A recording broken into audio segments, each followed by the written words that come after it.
Morning.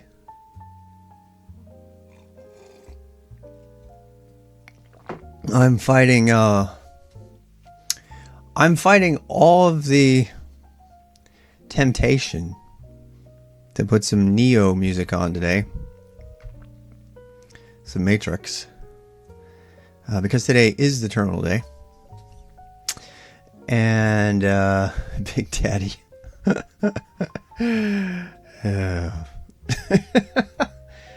And good morning.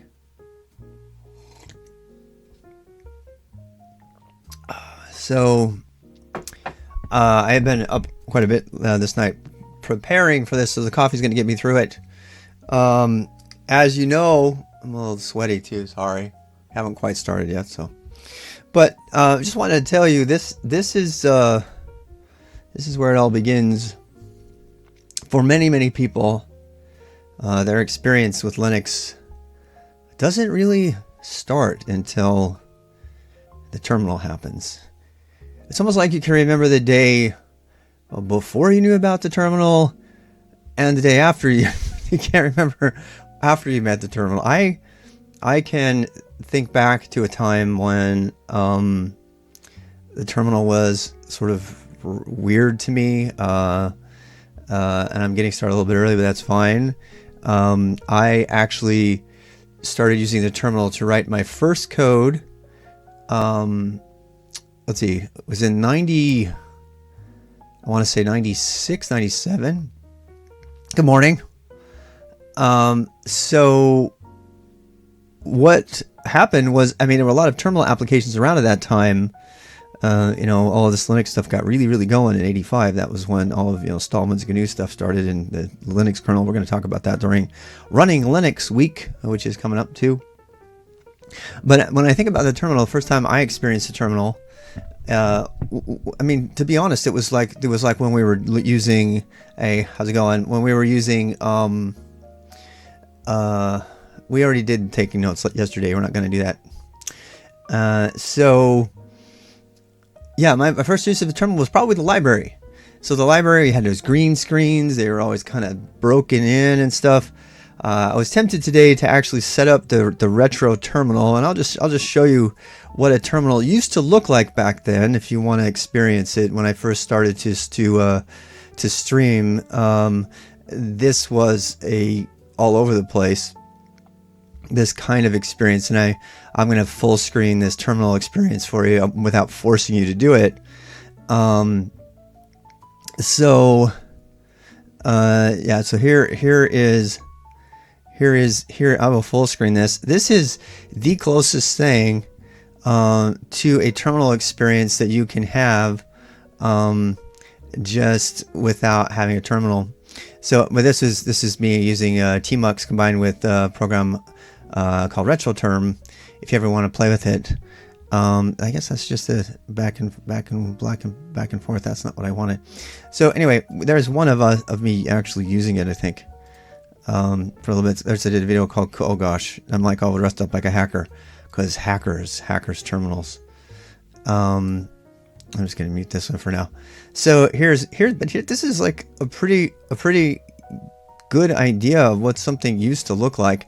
And I know it kind of hurts your eyes, but it's called Retro Terminal, and it gives you a sense of how computers started. And it talks about this talks about war games. I have the war games music on. If you want to go back and have some fun with the terminal, you can go do that. In fact, I'm going to actually remind myself to link to this terminal. But it shows you how to set it up. It shows you how to take a regular tmux terminal and turn it into any of the number of different types that you have here. So here's all the different ones, and it shows you how to play around with it. But these are the terminals that you will recall from days gone past if you're like me. If you come from that time. So it's actually kind of fun. Joshua, yeah, that was the War Games reference. That's a fun video. I'm not going to put you through it today. We have a lot to cover. But if you want to, you can use it for this kind of thing too, if you want the true terminal experience. But instead, for now, I'll just put some stuff in the background, and we'll pretend like we have a terminal. I did a number of updates to the website, by the way. If you click on schedule, it'll take you to the schedule, and then the highlighted week is here, and you can click on getting started, and it'll take you straight to day 3. I'm updating that so it's always pointing to the current day. And so this is our agenda for today. We have quite a bit to cover, 15 items instead of 10 or so. I did clean up the other items a little bit. And somebody asked about how to take notes. The item 5, taking notes in basic markdown, is on GitLab if you didn't get that. Yesterday's video, let me just remind you, will not be up for another 4 to 6 hours or so. So every video is delayed by about 24 hours. And then streamers. So this is new. I wanted to just put this out there. I've started to list other streamers here. So if you'd like to submit a ticket or a merge request to get listed on the streamers page, we'd love to have it. There's lots of other out there of you. Don't be shy. I know some of you are already streaming. I'm kind of doxing you here. If you don't want your name here, make sure I know Zero Stream and Bob. But this is where I'll be listing people who stream about RWX, GG, sorts of things. It doesn't have to be the only thing you stream about. But if you do stream things that fall into this category of content, then please let me know and I'll make sure to put it there. That's pretty much it. The overview I cleaned up and made it just one page. These are all their own pages now. Target occupations got a really big revamp. We went over this on day 1, so I'm just going to mention it again. I spent probably more than an hour last night revamping the target occupations page with all the stats. So I've talked about these stats a lot on the stream, and I actually just decided to put them all here. So you can come on here, in here, and you can see where things come from. It talks about why there's no machine learning in here, and what this is about.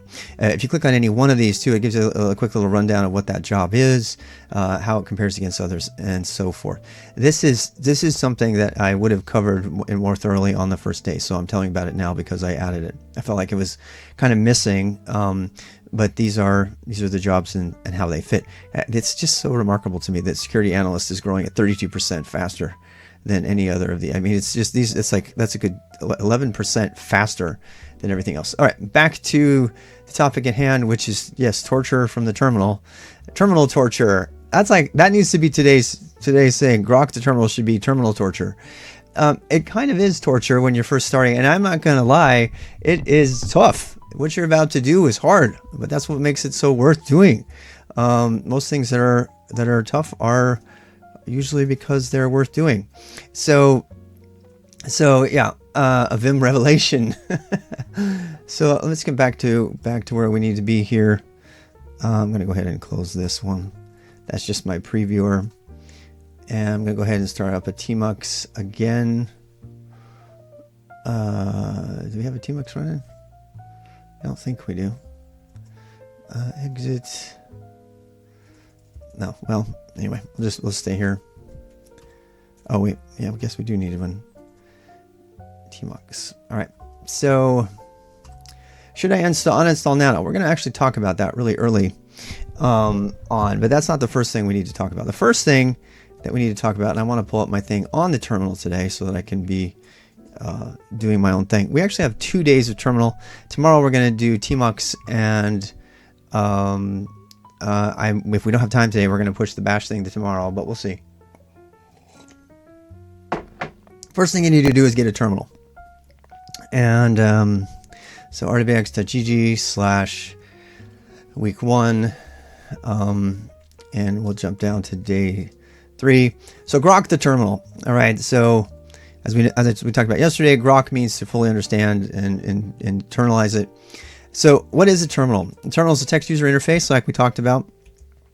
Most terminal users will spend most of their time on the command line at the end of the day, and they will use TUI applications such as Vim. TUI stands for a terminal user interface, which is down right now, but oh well. So there's 3 basic types of interfaces. There's graphic user interface. There's actually 4. There's if you go to the interface page, you can read about this. It's actually right here. So you have four interfaces: graphic user interfaces like the web browsers and stuff, terminal user interfaces, command line interfaces, and conversational interfaces. Anybody know what's the difference between a terminal interface and a command line interface? What's the difference? Anybody want to try to guess at that? there is a very significant difference between a terminal interface and a command line interface. Okay, so let me ask you another question.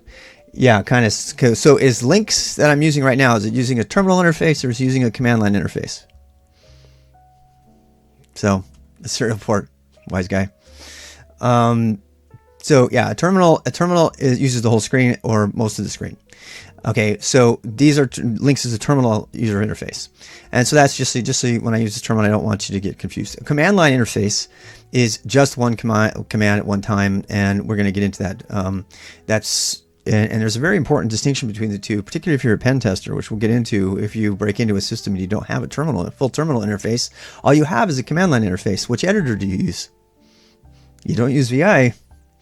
So the only editor at your disposal, if that happens, is something like ed or set or some other kind of thing. Yep, we're going to talk about that too. So if you're going to be a true terminal master, you really do need to learn those things, and that goes for me too. I still have lots to learn on ed. So like a professional pianist who learns proper hand position, a homeroom terminal master with well-termed terminal instruments seems like a virtuoso compared to others. And this is really true. I remember seeing somebody using a terminal for the first time. I was blown away at how much they could get done in how little time. So, and it says here, get me a terminal stat. So for the next 5 to 10 minutes, we're going to talk about nothing more than getting you a terminal. If you do not have a terminal for today, you're going to get left behind. You should have had plenty of time to follow along and try to get your terminal set up before today. But if not, take some time to do it right now. I'm actually not going to run through the steps. I'm just going to tell you about them. So they're for the 3 operating systems. If you have Linux already installed, then you don't need this. If you have Mac, you might think you have a terminal on your computer, but we're very specifically talking about Linux terminals. And Macs do not have Linux terminals. I'm going to say it again. Macs do not have Linux terminals. The end. They have maybe Bash, an ancient version, and these days they have Z Shell, which I'm going to avoid a massive trigger rant on. But it does not have Linux. So if you want to follow along with Mac, you can certainly try to do all of this stuff from your terminal and try to set up brew and all that stuff, but I'm not covering it at all, and I never will. Okay, so if you want somebody else to talk you through how to set up brew and install GNU tools properly so they resolve properly and explain why all the commands are slightly different because they're BSD and they're not Linux, fine. But I'm going to tell you right now, get rid of your Mac and find a real computer that you can do Linux on. Okay, so install Pop! OS into VirtualBox is the best possible solution to get true Linux on a Mac right now, as far as I know. Unless you want to, you can install Linux on your Mac. I have 16 proofs of evidence of it downstairs on my Mac Minis. I do not recommend it. Pop! OS goes on to a Mac. We're going to talk about that during running Linux if you want to talk about that during that time. However, we are not talking about blowing away your operating system this week. In fact, I strongly advise against it. Right now, all you want is a terminal. And that means if you absolutely have to and you're on Mac and you don't have time to do it, go get a shell on Pico CTF. So I've talked about this before, lots. So Pico CTF is a nationally recognized, in America anyway, a competition for capture the flag. It's a security competition sponsored by Carnegie Mellon, and part of it is that they have a shell built in. So you can go there and use a shell through your web browser. I know that sounds like crossing the streams. It really is. But you can do that if you want to. Now, there is a gotcha on here because you're not supposed to use it unless you're doing the Pico CTF. So play a few rounds of Pico CTF. And many of the exercises in Pico CTF require you to do the things we're going to talk about. So you have to learn those things. So you're not out of bounds. You're learning, okay?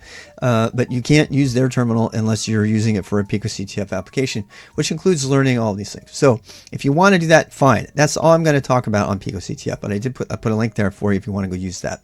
Okay, so that's all I'm going to say about that. Windows 10, I now have 2 full weeks of evidence to suggest that this Ubuntu WSL, we're not downloading any Linux today unless you're on a Mac.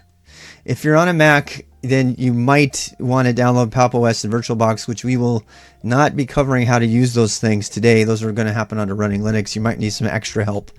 If you're on a Mac today and you want to follow along what I suggest is getting the shell on picoctf and just following along that way, and then getting people to help you, or waiting until we do the running Linux week. This particular day, the organization of how you get Linux on your system is a little wonky, because up until maybe 3 days ago, I was going to have everyone install Pop! OS with VirtualBox. And I don't do that anymore. We've had more than 8 people at this point, under 16, install Ubuntu WSL with no problem. And they have got Get US WSL Ubuntu on Windows. This little write-up that I did is apparently really good. I must have hit all the bases, because we had at least, I've had at least 8 people go through this guide from beginning to end without asking a single question, and had a running Ubuntu Linux terminal on their Windows machine with no extra effort. It's worth noting here, and I do have a note here, that WSL2 is slated to come out. It's already created and everything, and it's slated to come out and be ready they keep pushing it back, but it's like the end of May, and it comes pretty soon. Windows will come with Linux by default, and we can all shout a phenomenal huzzah and surprise that hell hath frozen over, and Windows and Microsoft have decided to put Linux on their operating system, and that is going to be so great for so many reasons. Not the least of it even has graphics support. Not the least of which is it's going to desolate the developer people who use Macs, because they will not stay. They might like the Mac interface, and unless they're sound engineers or really, really die-hard Mac people who are using Adobe and products and stuff like that, this is kind of the death knell for Apple, if you ask me. I mean, this stuff is really going to take them out. Just as IE became Chromium. I completely agree. So I'll never go back to Windows ever. Well, you can stay on Linux, and that's fine, right? The other reason that I think Apple is dead is if you've used Pop! OS and seen how easy it is to install and use, you know how much better it is than Mac in terms of its user interface. So a lot of people will stay. You'll have to rip their Macs out of their hands. Those people will be left behind. And I fully and completely believe that. If you don't learn Linux today, you will not be able to keep up. And I have tons of objective evidence to suggest that. That's why I'm making a Linux beginner boost, because I believe in it so strongly. It's really funny, because I believed this, 20 years ago. I believed that everybody needed to learn Linux to this degree, because it was going to sweep the earth. And guess what? It's happening, people. It's happening. For Microsoft to roll over and say, you know what, Linux is way better, which is kind of what they're saying. That's a big event in history. So be happy. All right, back to the terminal. So here we go. Get a proper Linux terminal. I just told you how to do that. I'm not going to go into it any further than that. Please follow along on those things. And use WSL if you can use WSL today. You need to pull up the Ubuntu thing. You need to master cut and paste with the Linux terminal, which we talked about. I just want to mention cut and paste really quickly, because some people who are using WSL, they've noticed their cut and paste is wonky. It doesn't work the way they expect. Let me just say that the reason for that is probably because you're using the older terminal. So if I put a note here, when you install with WSL, make sure you spend the time to get the Windows terminal preview. And it's a little bit of a hassle right now, but Windows, after some 25 years, finally upgraded their terminal. Finally, this is another reason that hell hath frozen over, and you can download that from the Windows Store, and you can use that terminal. And when you run it, you can start WSL by simply typing bash, and if you do that, it will start Ubuntu inside of your. Even if you don't want to mess it from PowerShell, if you don't want to mess with creating new windows and stuff like that, but if you do want to have it appear automatically as one of your menu options, you can ask about that. But that's your challenge today, is to get, if you have Windows, is to get WSL running with Ubuntu, and to learn how to cut and paste, because you're going to have to do a lot of cutting and pasting, particularly for if you do over the wire. So if you do over the wire, it's a really fun, I think it's called a war game, overthewire.org. You'll notice that you have to cut and paste passwords, and people have problems with that because they haven't learned how to properly cut and paste. So the way to do it on a 3-button mouse is generally to select and then to middle click, so into your interface. Okay. However, if you are on if you're on Windows using Ubuntu, you might have to use right click to do the pasting. You cannot use Control C and Control V. I ranted extensively yesterday when we were talking about mouses on about Mises yesterday and that, so I will not be talking about that. Yeah, their terminal trailer is really awesome. I love this music too, by the way. To the terminal trailer. If you want to go the extra mile, you can go ahead and install Alacrity. It's a Rust-based GPU accelerated terminal. It's the one that you see me use every day. It's very smooth, it's very fast, and I just absolutely love it. The maintainer of the Alacrity project, Undead Leech, has frequently been a participant on our stream. I really appreciate that. We've had a lot of fun with him in the past, so if you see him, make sure to thank him and his team for a really amazing product. By the way, Alacrity is a really solid example of what Rust can do and what Rust's sweet spot is. You would never write a terminal in Golang. It doesn't make any sense. Garbage collection would cause your terminal to hiccup and do all kinds of silly things. Unless you really messed with Go, you'd have to really tweak it. But by default, it wouldn't do that. Rust by default is like really set up well to do this kind of stuff because it doesn't have the garbage collection. So there are two different languages for two different purposes. And we briefly talked about the languages on the second day or first day when we did the Replit stuff. And we'll talk about it again, but I just want to mention it since I mentioned Alacrity. So I'm just going to make the case. You can read all of this. Anything you can read, I'm going to skip over pretty quickly because, again, this is a flipped classroom kind of flipped course environment, which means you're expected to read and participate. The more and more content that I have, the more discussion is going to happen. And right now, I'm talking a lot more these first 3 days, partly to get used to it, but also partly because I don't have a lot of this content available because it doesn't exist. Particularly when we talk about VI, there's the entire section on magic wands is not in any tutorial you can find or any book. Well, I take that back. The really thick book from O'Reilly does have it. So anywhere. So it needs to be covered. And so you're going to get me covering a lot more of this stuff. So the terminal is the most direct human-computer interface. The end. There are graphic interface applications that are more efficient. There's no doubt about that, particularly design a thing. But yeah. So let's keep going here. And then I have, I'm just making the case of why you should learn the computer interface. The biggest reason, for example, is that you can sort of you can rename 100 files in a few milliseconds, whereas if you did it with the graphic interface, you'd be there for an hour. Unless you wrote some sort of macro, and in that case, you might as well just use a terminal anyway. So when people experience this, and I've had people who are very conservative people. In one case, there was a mother who was, retooling her skills, and she was doing a lot of web development. And I had not taught the terminal. We were just using stuff through the graphic user interface. And as soon as she saw the terminal, she never wanted to go back. She wanted to learn everything about Linux immediately. And this is someone that you might not have expected to latch on to the terminal that quickly. But boy, did she! She was on it. She saw the efficiency of it, and she was just completely converted. All right, so we're going to talk about VI when we get there. We're going to be using Vim and VI and NVI. We're going to talk about all those differences. So masters, if you've seen a terminal master, you know how to find them. There's a lot of terminal cynics who say that this is not a thing, that we don't want to do that, that you should not use it. We've had really uninformed people called using a terminal old-fashioned. I just laugh, just like I would laugh right in the face of a muggle. They do not know what they're talking about, all this witchcraft. And so we can just happily ignore them and be 10 to 20% more efficient than them in pretty much everything.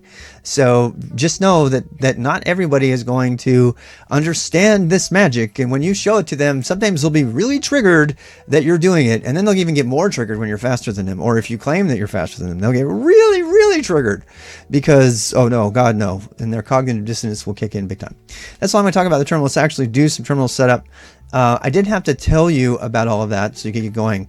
I'm now going to expect that you have a terminal set up. Okay, so for the rest of today, the rest of the segment today, and the other two segments, I expect you to have a terminal ready. You've had 3 days to get a terminal ready by now. If you don't have a terminal ready, I can't help you. You can ask the chat, or you can go into the Discord and get it set up. But that's the idea of flipped. All right, so peek at learning the Linux command line. So learning the Linux command line is going to be the book that we're going to go through. It's a free book. And this is the link here is to the Linux command line annotations. The annotations are my kind of chiming in about what I think about the book as we go through it. And that's a way for you to kind of make sure that you're not missing anything. There is definitely some things in there that are old. But that's fine. It's got the best voice. I think it's got the best writing. I think it covers the most. Definitely, it's the only book on planet Earth that I know of that covers Bash 4 Plus. The end. The O'Reilly books don't cover it, and that's why I picked this book. So this is just a little peek ahead.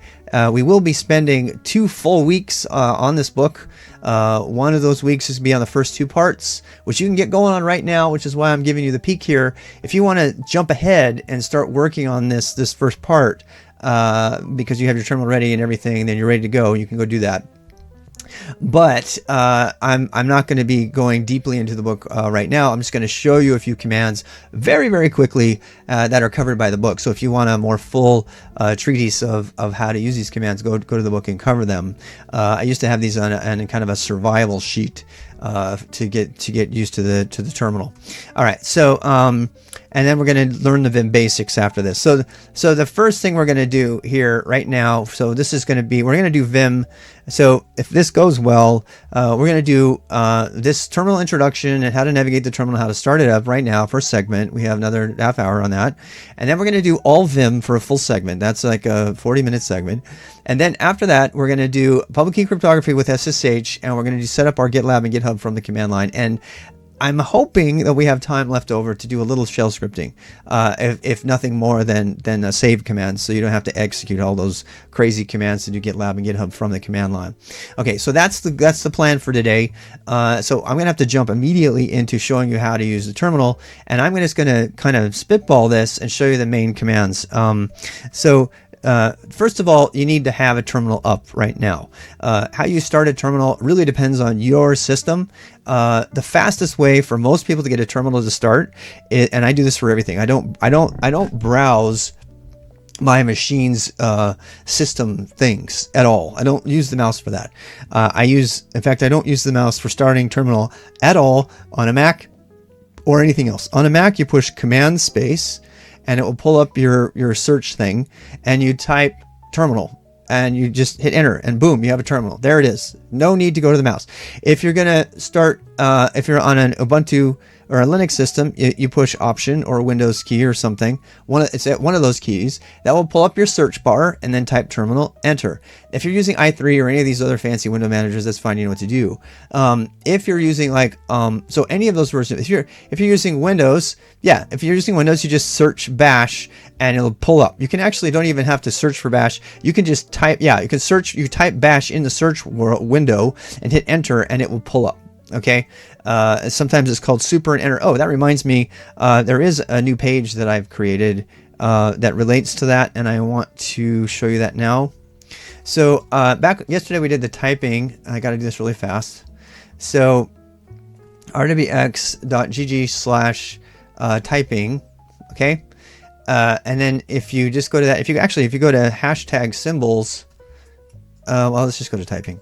If you go to typing, here we go. We go to typing, and we're gonna get the keyboard symbols. You guys see this?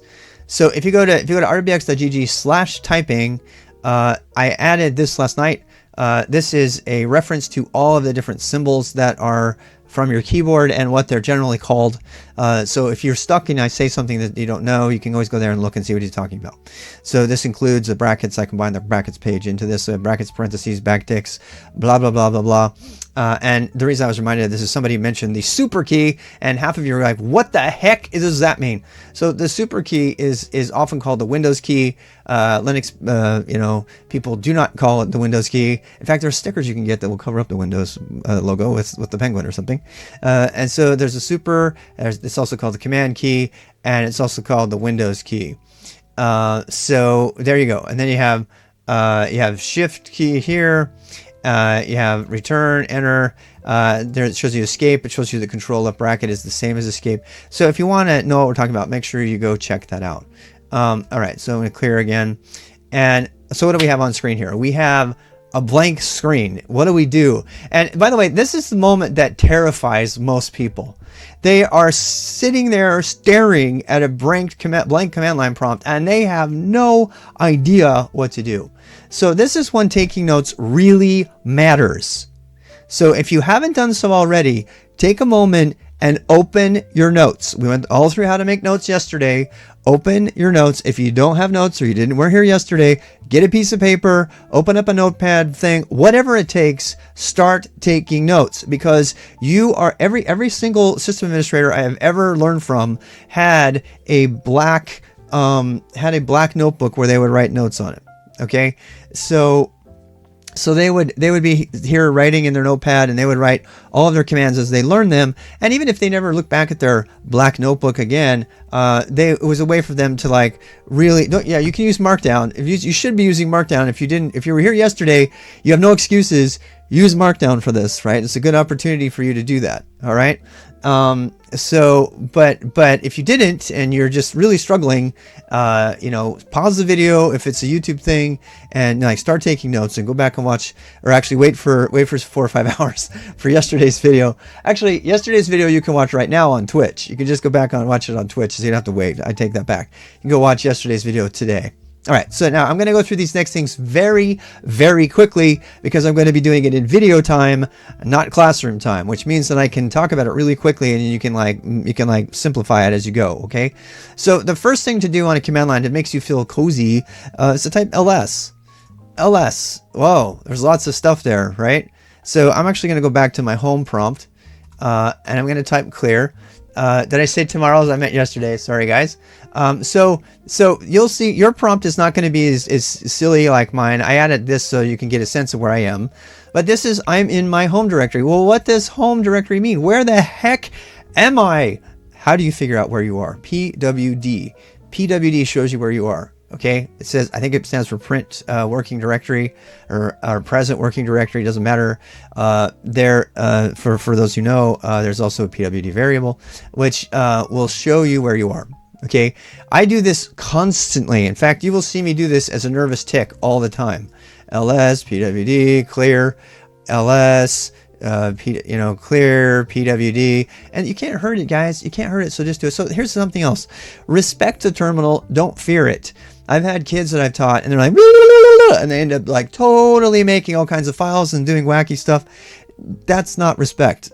Okay. But also don't fear it, right? You're not going to kill yourself.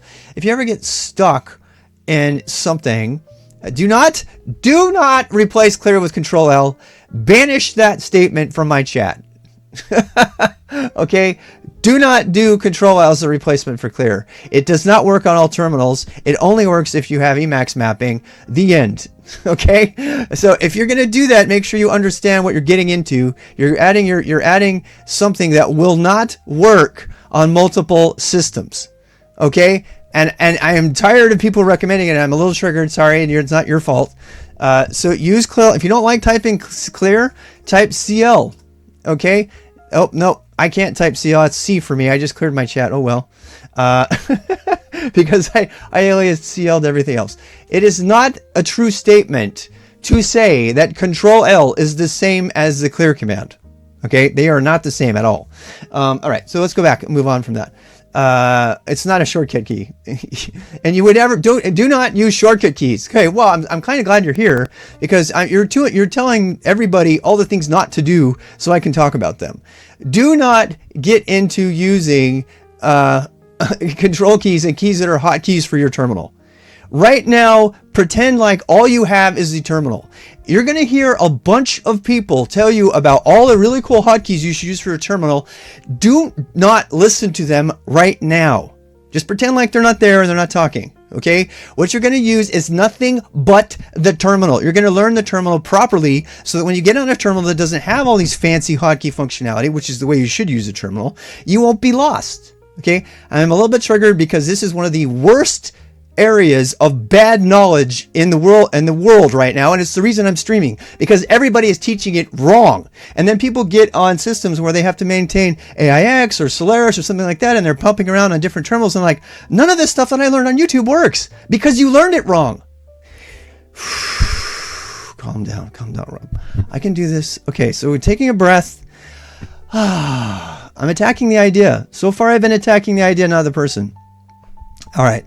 So this is one of the biggest triggers for me, and it's the reason I'm doing this, because there's so much bad information out there from people who claim to be knowledgeable, and they've obviously never worked in a multi-Unix environment, or they would never say the things they did. It's downright irresponsible.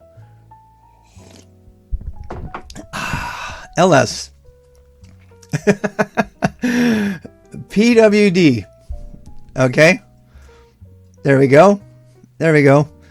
And then we have, what else do we have? We have LS, PWD. What else do we have? Clear. If you don't like typing the word clear, get over it. Or make an alias. But for right now, just type clear. Just stay with me, okay? Please, thank you. All right, so type clear. It clears the screen. All right. All right, so PWD, LS. It's not you, by the way. I'm not mad at you. I'm mad at the misinformation that's out there. It's leading people astray. With that, they're making decisions based on less than all the information. They need all the information. If they still want to do it after they have all the information, fine. But they need to know what they're stopping themselves from doing in the future. All right, so we've got all that down. We've got those basic command things. Here's another thing. So now I'm in this directory. Let's say, okay, I have a lot of things here. Let's say I wanted to go into my, I only have 15 minutes, so I gotta go fast. How do I change into, how do I change into another directory? Okay, well, the command you could probably guess is cd. So we're going to cd into, let's say, my repos directory or my videos directory. How about that? Now, here's another thing I want to show you. Let's say I'm a little bit lazy. And you should be lazy. Good programmers are lazy. The best programmers are lazy programmers. It's a long-running saying in the industry. Because why? Because they do things that are faster without handicapping themselves. And so one of the first things you should learn is tab completion. Tab completion will save you thousands of hours over your lifetime. And so right now I'm going to change into, let's say, the pictures directory, because that's a little harder to type. Okay. So I type capital P and then I type the tab key. Okay, I don't have screen key on. I guess I could probably do that. Let me do a screen key. All right, so let's do some screen key for a bit. What I've just turned on is it's showing you what I'm typing. Okay, so here, let's do this. So I'm going to go ahead, once again, ls, enter. And now I'm going to practice my tab completion. So I'm going to cd space, and then I'm going to type pi tab. You see what it did? It completed the rest of the thing. And I know those of you who've been around know about this, and this is novice and rudimentary, but to beginners, this is a lifesaver, particularly if you're young and your typing skills are not really good yet. Okay, let's try applications. A tab. I didn't need to type anything more, but did you notice something interesting? What happens if I try the letter P and then tab? Uh-oh, nothing. So that's another tab. So let's try it. 2 tabs. All right. We're not going to do CD path right now. We're going to do that in environment tomorrow. All right. So CD P. Oh, see, look, I had to push tab twice. Okay. So CDP tab. If I push tab twice, then it takes you to, you says, wow. And that's because the shell is confused. It doesn't know where to send you. It's like, I see you. It's like that. So what we need to do is give it a hint. So we say, okay, well, I actually want pictures. So I tab, and then it figures it out. Okay. So one of the really great things about this is what happens if you don't type anything. You can type tab a couple times and it will show you all your possibilities. Now, these possibilities aren't going to make any sense to you right now because, as these guys were saying in the chat, I'm using something called cd path, which puts any possible directory in my tab completion, even if it's not in my current working directory. I don't want to confuse you yet, but this is why it's showing so many things. But for you, if you did tab with nothing there, CD is smart enough to tell you, oh, hey, I've got some other things here to show you besides those, right? So you can actually do amazing things just with the plain old double tab. So add that to your notebook. Take a moment right now and say, remember to tab. Remember to double tab. Because tab completion can save you lots of time looking things up. A lot of times you just want to see what's already there. And there's many commands. For example, you guys might have seen a video I made on tab completion for my Twitch command. So I added tab completion to my Twitch command so that I can double tap tab and I can see all of the commands that are possible for my Twitch command. I didn't have to type man. I didn't have to do an internet search. I didn't have to do anything else. I just did double tap tab. In fact, I love tab completion so much that I've made a Golang library called tab complete commander just for the ability to add completion to your own commands in bash or whatever.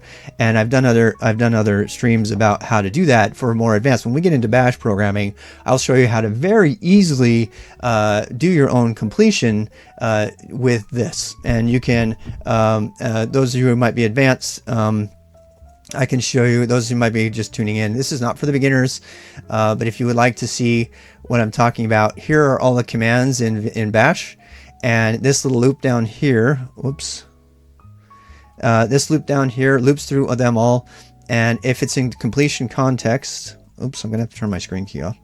pkill, how are we doing? Screen key, we're doing good. Screen key. So this again, for the next 1 minute, this is just for the advanced coders out there who might be chiming in if you want to know how I did that. If you look at my Twitch command, which is in my config repo, you can find that. I have a tab complete context, and this is the text that my command is being used in a completion context rather than a regular execution context. And it loops through all the commands and it matches them against the beginning of what's been typed in, and returns the list of subcommands. And then after that, you can actually then execute a complete. You can do this in your bash RC, but it complete -c twitch, and now in order to complete the Twitch command, all you have to do is double tap Twitch and it will show you all the completion commands for Twitch. So that is a 60-second overview of how to do the world's easiest tab completion and anything you ever want. Python, JavaScript, Java, anything can be coded to do its own tab completion no, we're not going to do that without getting really into the weeds on that. That's all you need to do. And if you want to look at how that's done, you can study my scripts repo and look at my Twitch command in particular and some of the other ones. So that's just a little side note for those who might be more farther along in their developer studies and know about those things. We are going to be covering a lot of that stuff later, so we're not going to cover that right now. But I just wanted to show you about completion. By the way, one last example of completion. So if I type S and I type tab, here's all the commands that start with S. Ooh, there's several that start with T. We'll put T, tab. You see that we have, oh, that many who start with T. How about A? Okay, A, tab. Then we get 2 that start with status or A. And I can go all the way down. I don't want to hit enter. I'm going to blow away my stream. But this is how I have created all of these commands. All right, so we have 10 minutes, and I think we have all the survival skills. So again, if I want to cd into a directory, cd space applications, enter. And it tells me where I am. I type pwd, I type ls to see what's here. I type clear to clear the screen. ls again. Let's say I want to go up one level, cd space ... means go up one level. If you ever get lost, if you get lost and you don't know your way and you want to go back home, just hit cd enter. I cannot tell you how many veteran Linux people do not know that hitting cd without anything at the end will take them home. Okay, so if you get scared and you don't know where you are and you're like wandering around in /etc or /dev, we're gonna do that one, and then you're like see all of this stuff here. Okay, oh my gosh, where am I? All right, cd enter. I want to run away. Okay, ls. Oh, I'm back home again. Nice, great. Okay. People use tilde. We're not going to talk about it. Just guys, cd tilde is the same as cd. They are the exact same, exactly the same, and they are on every system. If you do, tilde stands for home, which we'll get into later. Somebody else mentioned cd dash. Dash takes you into your last directory. So this is something you'll use a lot. cd dash, cd dash, cd dash, cd dash. It toggles you back and forth. It's not really a survival skill. I wanted to stick with survival skills right now, but you understand what's going on. So cd ... though is very important. That takes you up one level. Okay, and then that way you can go and you can even go out of your home directory. Watch, now I'm in the actual home directory. It shows there's only one home directory here. I can go cd ... again, and now look where I am. What is this called, by the way? This is called the root of the system, /. I'm in /. And in pwd, there is no pwd. I am in /. Okay, so I want to go home. I'm scared. Okay, enter. Okay, So now we're do ls, and we got back home. I got all my videos in here. It's a mess, but you can see what I'm saying, right? And that's the basics of survival navigation. I only have 3 minutes left to cover this stuff. That is the basics of survival navigation. If you get really do not type rm-rf / I'm going to ask the chat to not play with our beginners with all of your cool I'm smarter than you little tricks about how to have them destroy their system. All right, so I'm speaking to the beginners here. You're gonna find a lot of wise asses out there who think they're funny, telling you to enter a command from the command line, trying to troll you, and you will destroy your system. Do not execute anything on your computer that you do not fully understand.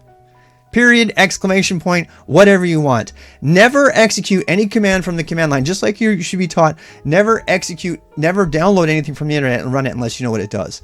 Don't execute any command from the command line, no matter what, unless you understand what every single character does.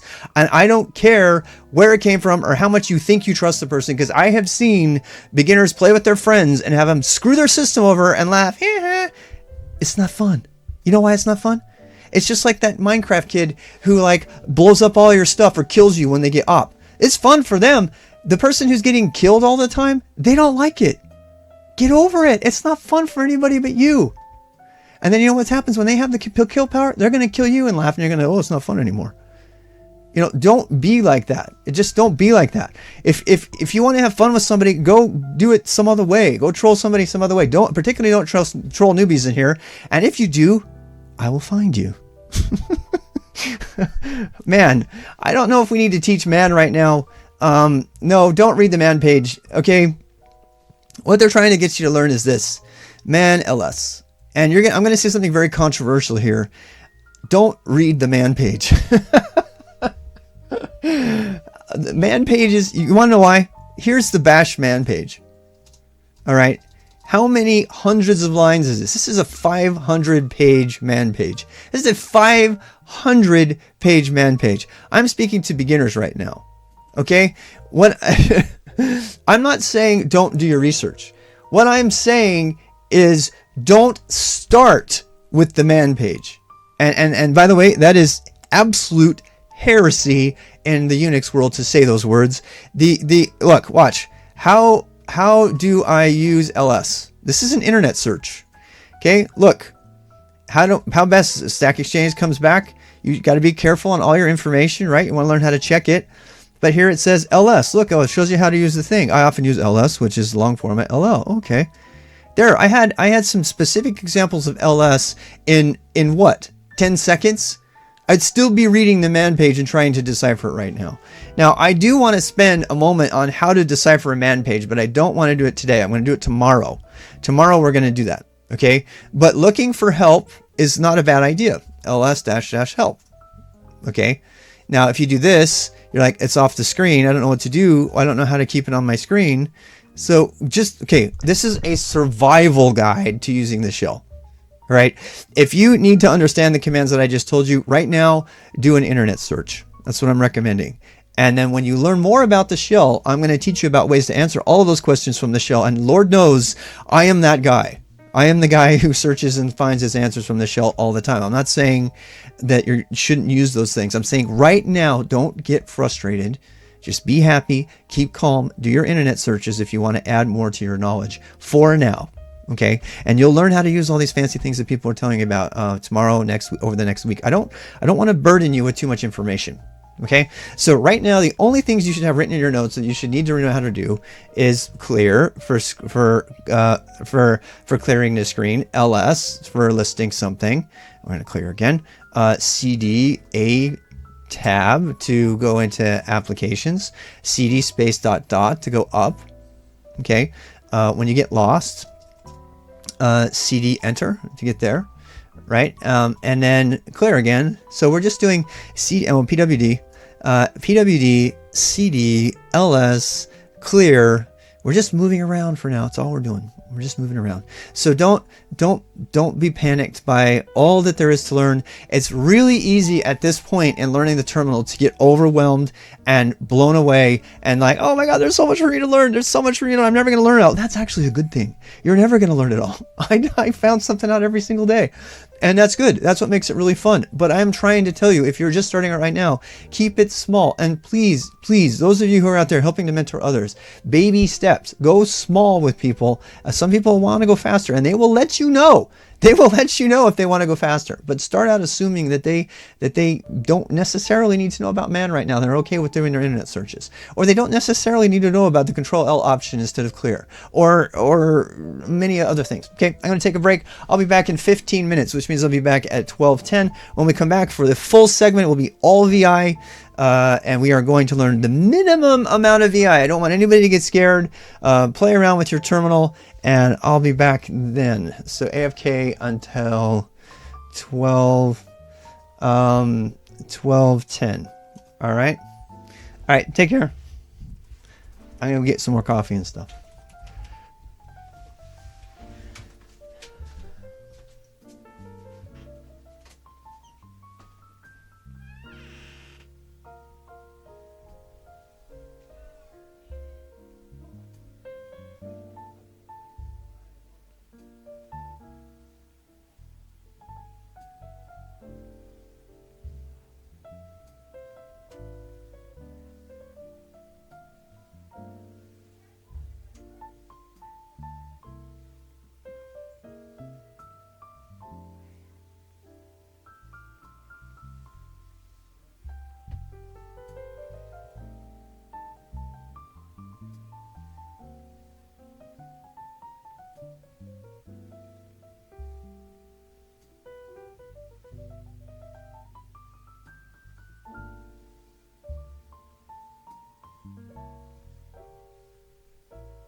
Ah, what a glorious day it is outside. Wow, I'm late. I was outside on my patio with RDBX's wife having coffee.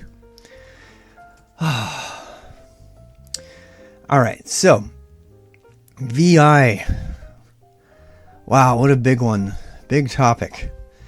So before we get into the VI thing, I'd like to talk about your safety net. Okay. So if you're on, I'm only going to talk for this for like 5 minutes. It's not a bait and switch, I swear to God. But if you have no other way to edit a file and you're on a computer and you don't know how to use VI, which hopefully will never be your case, I'm going to show you how to use Nano, which is against everything in me, but I'm going to show you how anyway.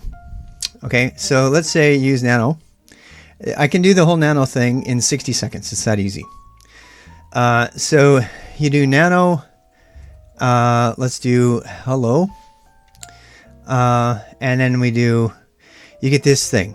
So I had to back up myself and stop judging people who use Nano, because I used Nano myself for the first year and I had forgotten. So if you're an advanced user, think back to the time when you didn't use it.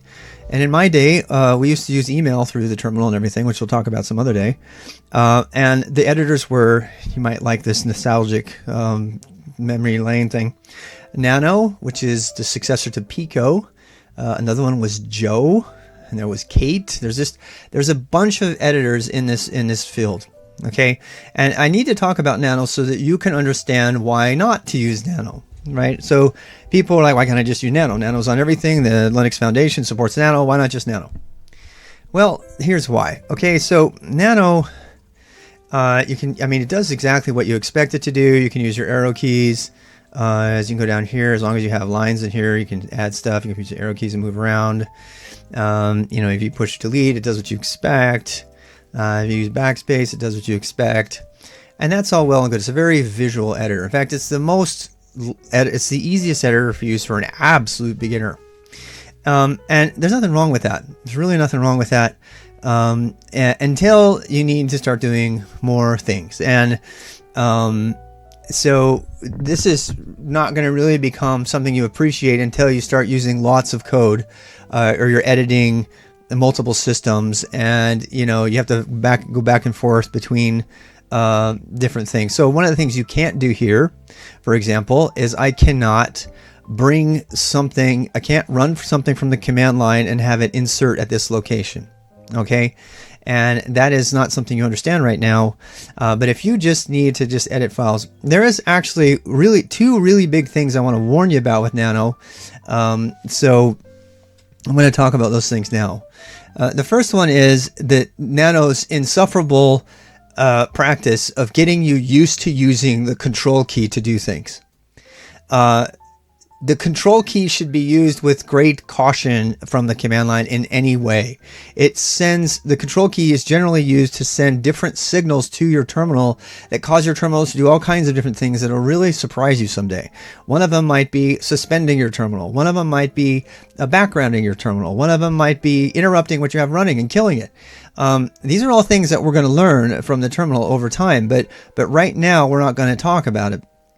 But the reason I mention them when I talk about Nano is because down here, every one of these little caret keys indicates that the key to use Nano is using the control key. And so over the last 7 years, I have seen the control key, people experiment with the control key on the terminal because of what they learned from Nano.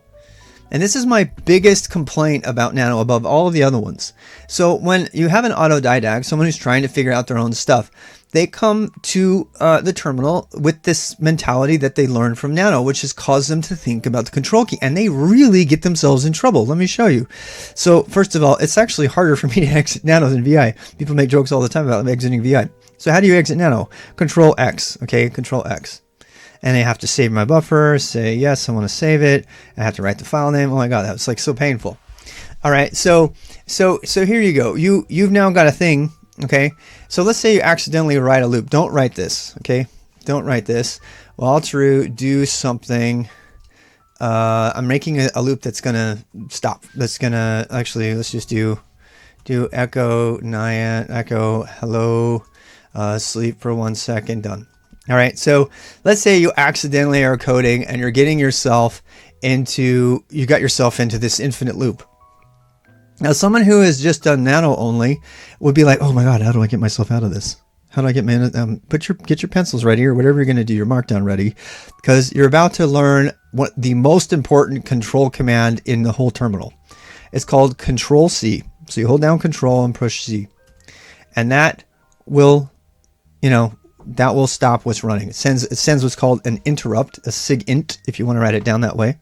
It's a Control C. It sends a SIGINT, and it stops a running process in the middle by sending it a thing.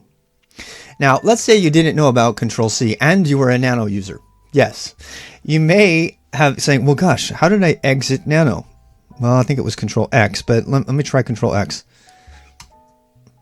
Okay, Control X doesn't seem to have done anything. I wonder what Control Z does. Oh, good. Oh, wow, look, it stopped it. Okay, we're done. It's still running. It's still running. And if you type jobs, which is, if it's still running, there it is. You type jobs, it's still running. I cannot tell you how many hundreds of times I've seen people do this, including just yesterday from somebody you should know better. It leaves it in the background, and you don't need to worry about the background and the foreground and all that crap. The only reason you need to do, it doesn't stop it. It puts it into the background. And to get it to start again, you type FG. And what that does is it brings it to the foreground again. Okay? And you can type jobs again, and it's not there anymore. Yeah, I've seen people get up to 20 or 30 running jobs, and all of a sudden they're wondering why other stuff's not working. And it's because all of these things are in a frozen state in the back. Here's another possible one. This is actually one of the worst ones of all. So you're doing like this, right? Well, let me just see. What else can I try? Well, I'm going to try something else here. Let me try Control S. What the fuck just happened? Oh, sorry, there's my F-bomb. What just happened? Where's my stuff? Why does it go? Why is it? I can't type anything. I cannot tell you how many times people have gone through this. Now, what you've just told your terminal to do is to suspend itself. You did Control S, write it down, never do it. And it exists for lots of reasons. Because why? It exists for lots of reasons because the old TTYs that used it had to do this. I promise we're going to get to VI. But this is, so does anybody know how to recover this? How do you recover from a suspended terminal? And by the way, can I just tell you, the standard way to recover from a suspended terminal might not be what you want to do. Remember all that random control typing I just did? No. Remember all that random control typing I just did? Watch what happens when I do Control Q and unsuspend my terminal. It still types it. So, and it starts to run it again. So I want to caution you about using Control Q to recover a suspended terminal. It's the right way to do it.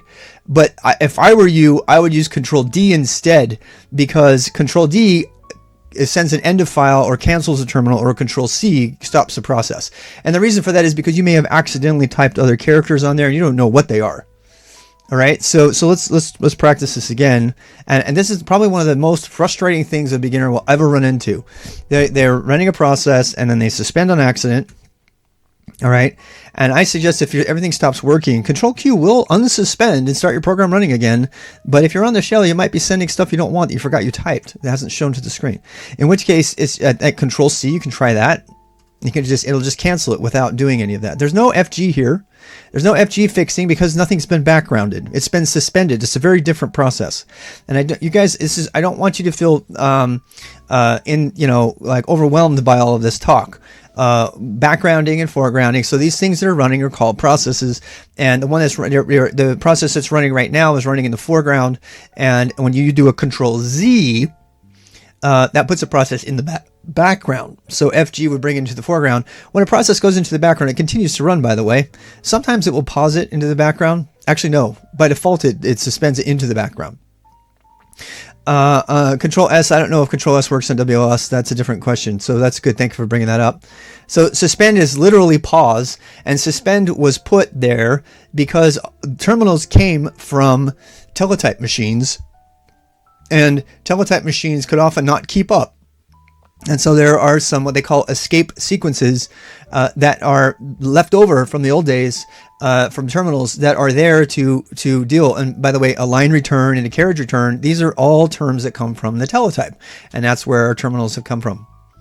I don't know when we're going to be talking about where our terminal ancestry came from. It might be something we're talking about another day, but just know that that's where a lot of this stuff is coming from. That's also what's going to give us the ability to clear the screen just from the terminal escape and all of that. So this is just to help you with these things. The two most important control sequences you need to remember are Control C for interrupt, okay, Control C for interrupt, and Control D. And you're like, what's Control D? Control D sends an end of file. So let me give you an example of why that matters. So let's say you're editing some node. You're editing console.log. I know this is supposed to be a VI time, but I might need to, this is really important stuff. Hello, okay. So there, I've run this is JavaScript node. You might not have it, but if you did, how do I get out? Right? Well, Control C doesn't get me out. It says use Control D instead. So Control D literally sends a sequence called end of file, and that is what gets you back in some cases. So Control C and Control D are your friends. Stay away from everything else. There's really no other control sequence you should use. And in case you guys are wondering why I went off so much on the Control L comment earlier, I do not want to muddy your brains right now with a lot of different control magic, because you really need to memorize Control C and Control D, and those are your only keys. This is also why I don't like Nano first. Control, yes, we're going to talk about Control left bracket as escape, but we won't talk about that until we get into the middle of it. Control L clears the screen in some systems, but not all, and it only does so when your terminal is in a particular state. By the way, you'll notice my Control L doesn't work because I don't support it, because I'm using VI mode, which you should do too. We're going to talk about that. So we have a half an hour to cover a bunch of VI commands. I think I'm going to make the command decision to go over the basics of VI, get you started, and send you on your way in terms of using VI and learning all the intricacies. There is no way I can go over all of the things from VI. So the next thing on the agenda is for us to learn the Vim Basics. So I'm going to show you the Vim Basics right now for the next 15 minutes. And after that, I'm going to review the Vim resources you can go to learn. And that includes some resources that you might not know about. It also includes some resources that I suggest against. And we're going to talk about that. So Carlos, your question, I'll answer that in 15 minutes after I go over the Vim Basics. And I will review the resources for learning VI that are out there that I found, and you can go out there and practice them. None of them are perfect in my opinion, but I do not have the time to rewrite every single one of them, although I've tried many times. I have my own Vim tutor, which is probably my best option, but it's not published yet, so we're going to depend on these resources, and I have supplemented where necessary. So let's just learn the Vim Basics really quick. Okay, so the first things first. When you guys are now looking at a blank terminal, okay, we do not yet know where to make our files. And we're going to talk about that in the next segment. The next segment is going to be about making your directories and organizing your stuff on GitLab. So what we are going to do is we're going to make, here's a new command for you, make dir, okay, mkdir. So let's pretend like this is your first time on the system, and I'm going to ask you to do some things the way I do them, just cause, and then you can change them up later. Okay, so mdir and make a repos directory. Oops, go home. So I'm in home. Okay, if I ls in home, you see that I have a bunch of repos here, and make a directory for your repos. I strongly suggest you call it repos. You can make it uppercase or lowercase, doesn't matter. So mkdir repos, all right, and then hit enter. All right, so when you do that, then you'll be able to list it and you'll see it's there. If you want to, by the way, if you want to just list that file, you can do ls repos and you'll see that one. Oh, you say, oh, I have some stuff in here. There are a number of things you can add to ls that will change what it prints out. I'm trying to do this slow for you. So ls-d repos will show you that it is a thing. Okay, we're not going to go into -l or a, so please don't talk about it right now. There's lots and lots of other things to do with these commands that we'll get into as we go. So you should, that proves that you have a repos directory. Now you're going to go into, there is, but now we're going to cd enter re tab. Okay, see what I did there? I'm going to do it again. Cd space re tab. And there are lots of shortcuts for all that stuff. We're not going to do shortcuts right now. Okay, we're sticking with the basics, and then we'll do the shortcuts. So we cd into repos. Okay, and we can do pwd. It'll show you where you are if you don't have that. And so now we have a repos directory. It should be empty. There shouldn't be anything in there. I've got stuff in mine, but you should have nothing in yours. Okay, now next thing we're going to do is we're going to make a directory that is the same name as where you are going to be saving all of your stuff. And I have one for GitHub, but let's just make one for GitLab.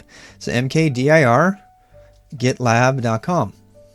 Okay, that will make you a GitLab directory, and we're going to then go into it. Notice how Unix and Linux do not care how you name files. In fact, they will let you name files that have dashes and all kinds of silliness in them, and spaces even. Don't do it in general. In general, don't do that unless you have a really, really good reason to. It'll get you in trouble a lot later. All right, so now we're going to cd into GitLab. And we're going to, you see how I did that, right? I said gi tab. You can even put slashes in file names, but don't you dare do it. But I'm telling you that because if you want to pass like the second level of over the wire, you need to know about that. Okay, so cd into gitlab.com, right? And now you'll see my path. You can check your path again with pwd, home, rdbxrob, repos, gitlab.com. All right, so I am now in this new directory I made within this other new directory I made. And now we're getting ready to make a new repo, someplace for us to write our code. So let's make one. What should we call it? Let's make one called, oh, I don't know. How about we make one called bash. Hello world. You want to do a hello world? Let's do that. So let's go ahead and actually, let's do one called 8-ball. Okay. So let's make one called 8-ball. Make dir, and then we'll call it, as I said, 8-ball. You can have file and directories names that begin with numbers and stuff. So we're going to make it 8-ball. You can type it out if you want. Okay, so I'm actually making a new one here that doesn't exist. That's why I'm doing it this way, so I can show you. Okay, so now we have this new directory called 8-ball. Well, if we get to it, we're going to write a magic 8-ball script in bash real quick as kind of a walkthrough to see how bash works. We'll get into the details on bash later, kind of like we did with the web page yesterday. For not using these first characters directories. Yes, it's definitely true that their usernames and other systems might not like numbers as the first character. It's generally a bad idea. You can do it if you want, but let's say I wanted to rename this. So let's learn another command. So how many commands have you got today, guys? You did ls, you did pwd, I'm going to write them down. You did clear, we did cd, and we did cd ... And what else? We did make dir. Man, you got a lot of them today. And then we're going to do another one today. Okay, so we're going to do mv. Now, be careful with mv. mv stands for move, but it also is used to rename. So I'm taking this opportunity to show you this command since the suggestion is very well taken. Let's do mv space 8-ball to 8-ball. All right. There we go. Now I can ls, and you see that the directory's been renamed. Now I've got a lot of other stuff in here. Don't mind that. So that is your last command. You now have 1, 2, 3, 4, 5, 6 commands. Awesome. So, and by the way, what are your two control sequences? Control C and Control D. Those are the two main ones. And okay, so now we need to get into this directory. So how do we do that? We do cd space, yeah, Yeah, don't kappa people, please. They're gonna read that and not know what kappa is, and they're gonna try to do it. Please don't be tricky. CD into 8-ball. I mean, you can do that some other time. We're gonna CD into the 8-ball, or we got time here, but and now we have an 8-ball directory. My screen's getting a little cumbersome, so I'm gonna hit clear. Actually, I'm gonna teach you something else right now. It's called the command history. Okay, and do not tell people stupid things, please. Do not tell people stupid things because they won't know better. You better make sure it's sarcastic so they know, because people will hear you and they won't know you're being funny. I'm just really asking you not to do that. Go have fun someplace else. Okay, so if you want to go back to your previous if you want to go back to your previous lines, you can push the up arrow. Now I am going to teach you how to do this without doing the arrows, but there's no shame in using the arrows right now. Okay, so push the arrows. I'm pushing the up arrow and the down arrow. Okay, now this is a way for you to save yourself from having to type. So let's say, I mean, clear is not that much to type, but let's say you wanted to just do the last command, you can do that. Another thing too, maybe you did it wrong. Maybe you did the command wrong and you just want to edit it. So you can push the up arrow, and I don't want anybody to suggest using bang bang right now. I don't want to see that even come out of anybody's chat. Never when I talk about this, they say how cool bang bang is. It's actually not as cool as you think. So push up and down, and we're going to just use that history for right now. Okay. The reason I don't want that bang bang stuff, by the way, you other people, is because it's going to complicate their information about that when we do it in VI. So please don't. All right. So yeah, so we're going to do Control doesn't work. You wanted me to do, here's my Control L. How's that? Oh, don't look so smart anymore, do you? Oh my God, people. All right, so here we do. So we're now in an 8-ball, and so here we're in the 8-ball directory. We're going to actually make a file. We're going to start editing it with VI, and we're not going to do anything really spectacular today. And again, this is for the beginners. This is for you learning for your first time to not panic. Generally, people make regular jokes about not being able to exit VI. It's actually not that hard.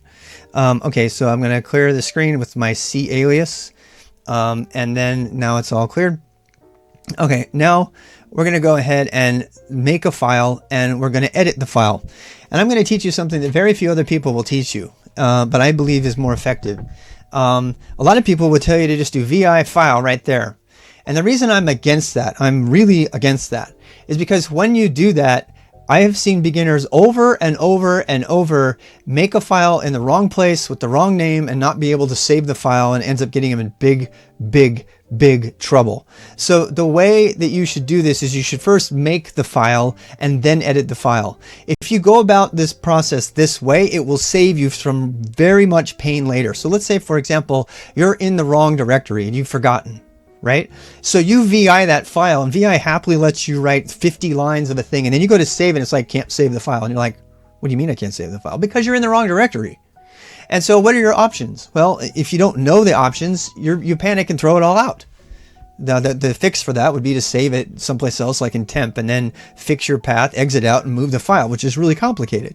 So in order to avoid all of that crap, create the file first. And if there's a problem with where you're creating the file, it'll show you right away. And so some of the people in the chat have already mentioned this command. So here's the command for today that's going to do this. It's called touch. Now, what touch does is it actually updates the timestamp on the file.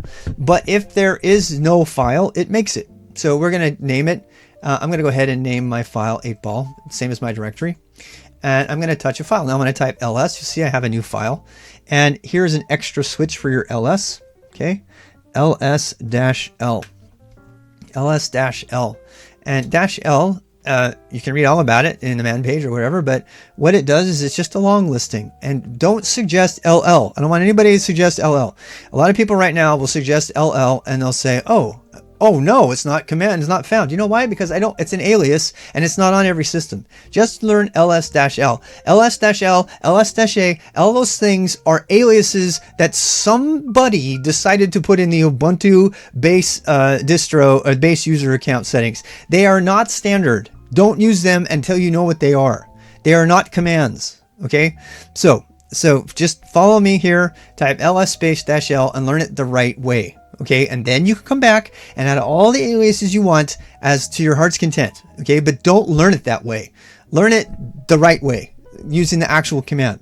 Okay, so ls space -l is the command here, and it shows you the permissions, which we'll get into, how many hard links. It tells you the owner of the file. It tells you the group of the file.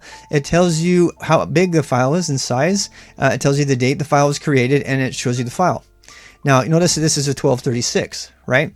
So watch what happens if I run touch on it again. You're like, oh no, it's going to blow away the file. No, it's just going to touch the file. Now, if I do an ls-l again, you'll see the file date has been updated to represent the current minute. Okay, and so there you go. So you can go ahead and run that, and those are the commands that you can run. Do not, if someone bans Sarah. No, don't really. Stop suggesting Control L. Please stop suggesting Control L right now. Thank you.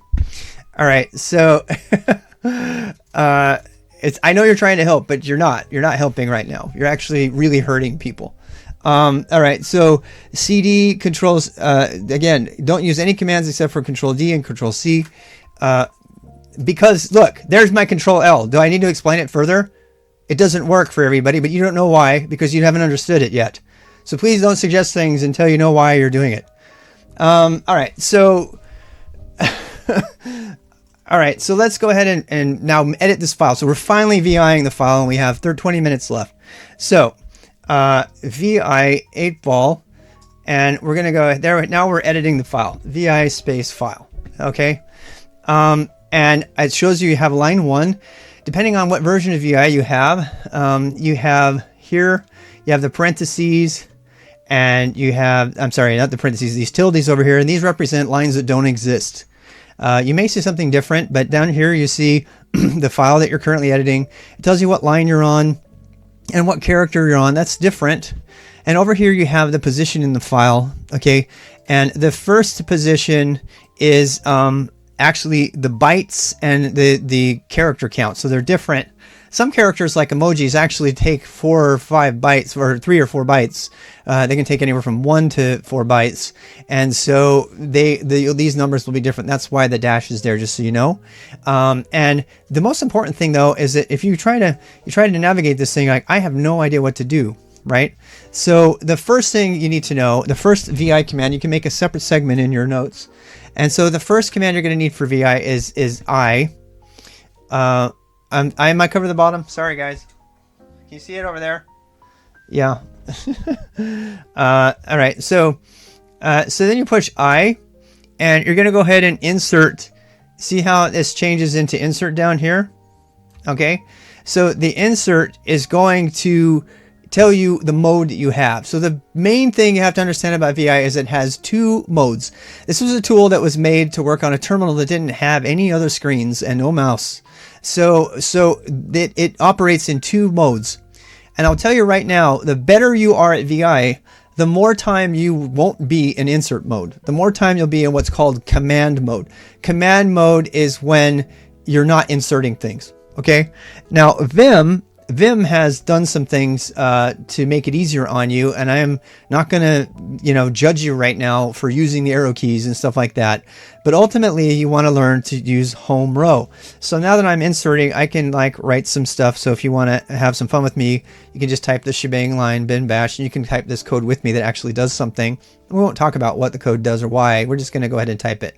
So you'll notice as soon as I type in bin bash that it brings in the it brings in this here. Okay, so again, stay with me on the commands. The only VI command we have learned so far is I. Okay, now the next command after I is to go back, or the next keystroke sequence to get out of VI is escape. And so for right now, I want you to use the escape key and then never use it again. Okay, so we're going to push the escape key. That's the top left of your keyboard. A lot of people don't know. If you have a Mac that was made in the wrong time, you might not even have an escape key. So if you push the escape key, and so now you see the insert mode went away. So we are now back in command mode. So command mode means I can't type. In fact, if you try to type, it'll do different things, right?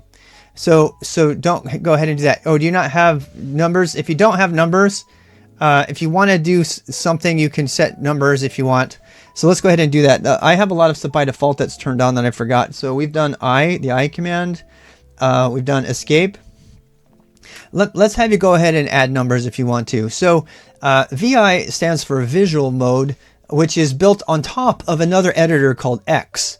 And that editor is completely and entirely run from the colon commands. Okay, so you cannot use HJ in insert mode. You don't ever use those in insert mode. So you always use those in command mode.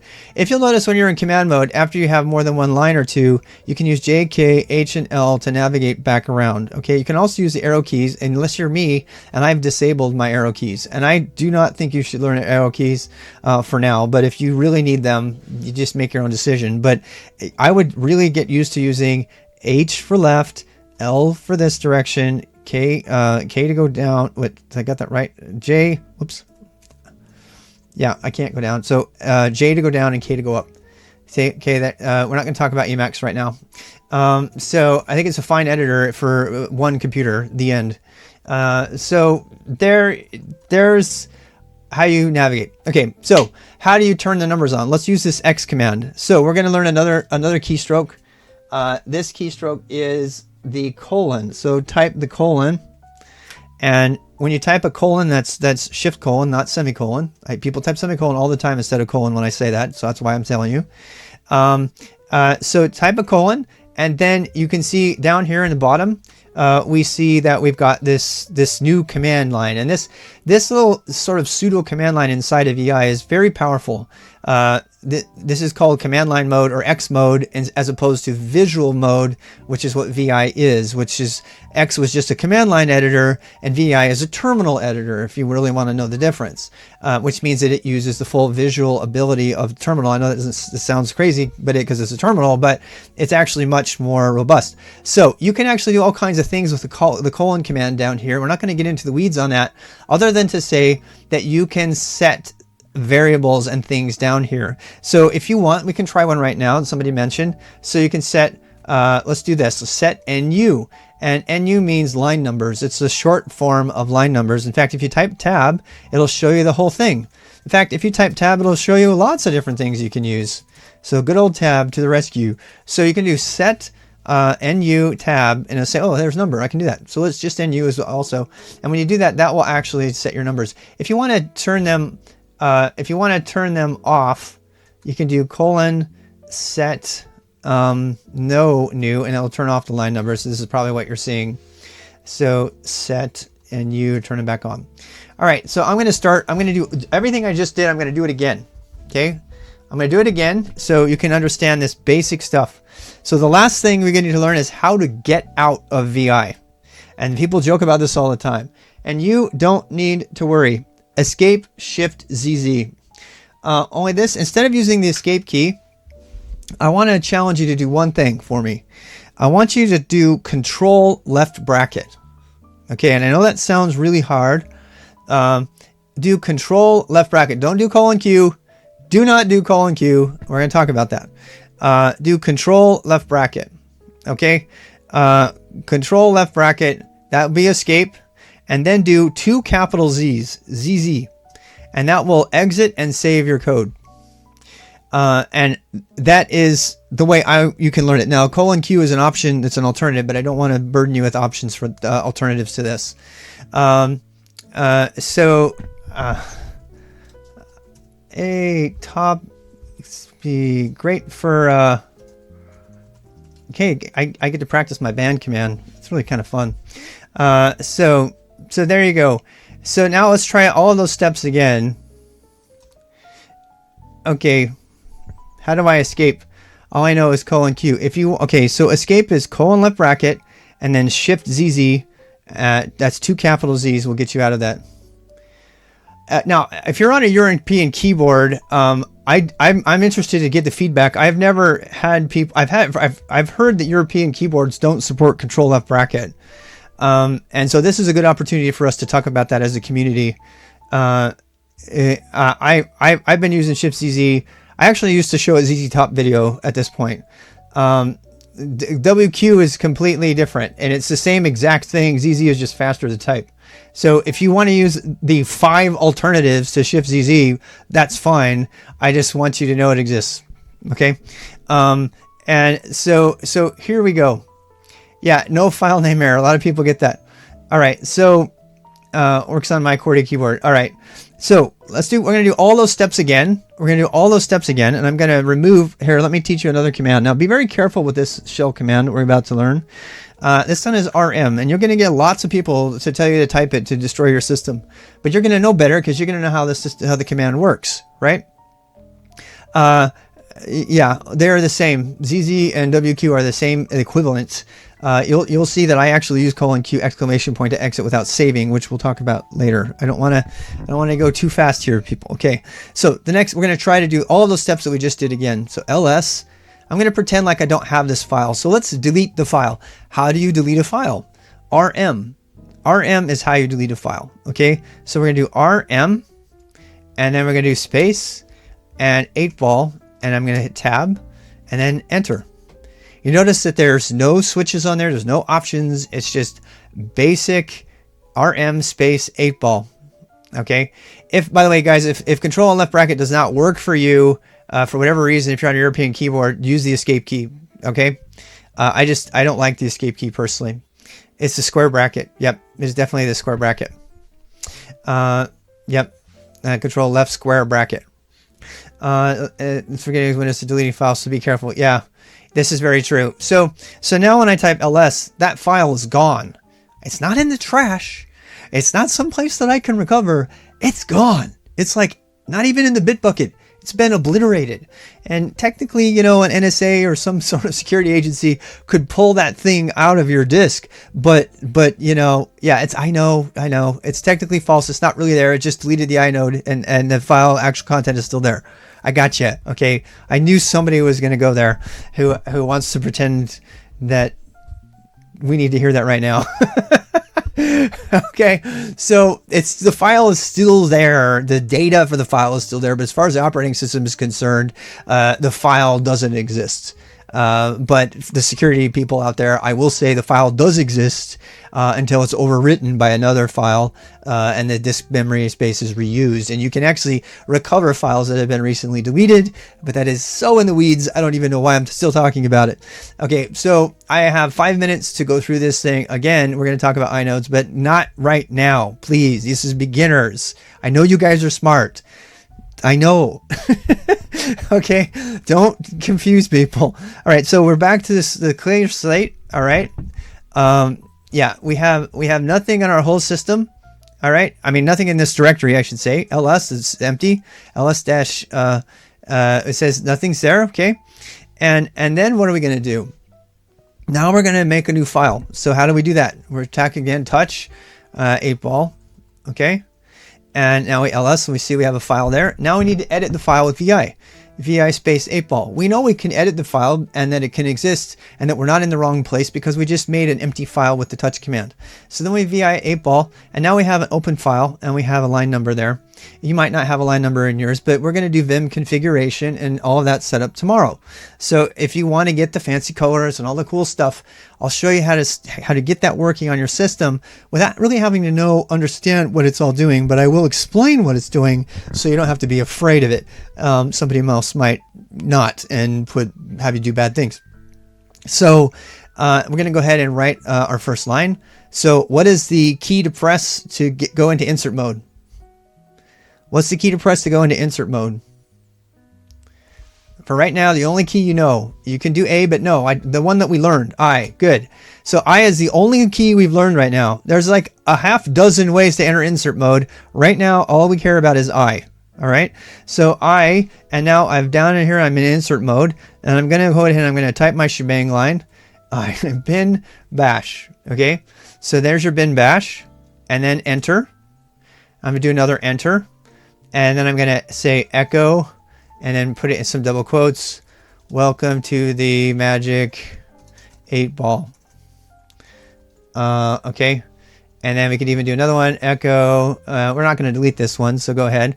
Enter, let's see, enter your question below. And another quote, echo means print in bash. And now we need to exit and save. Okay.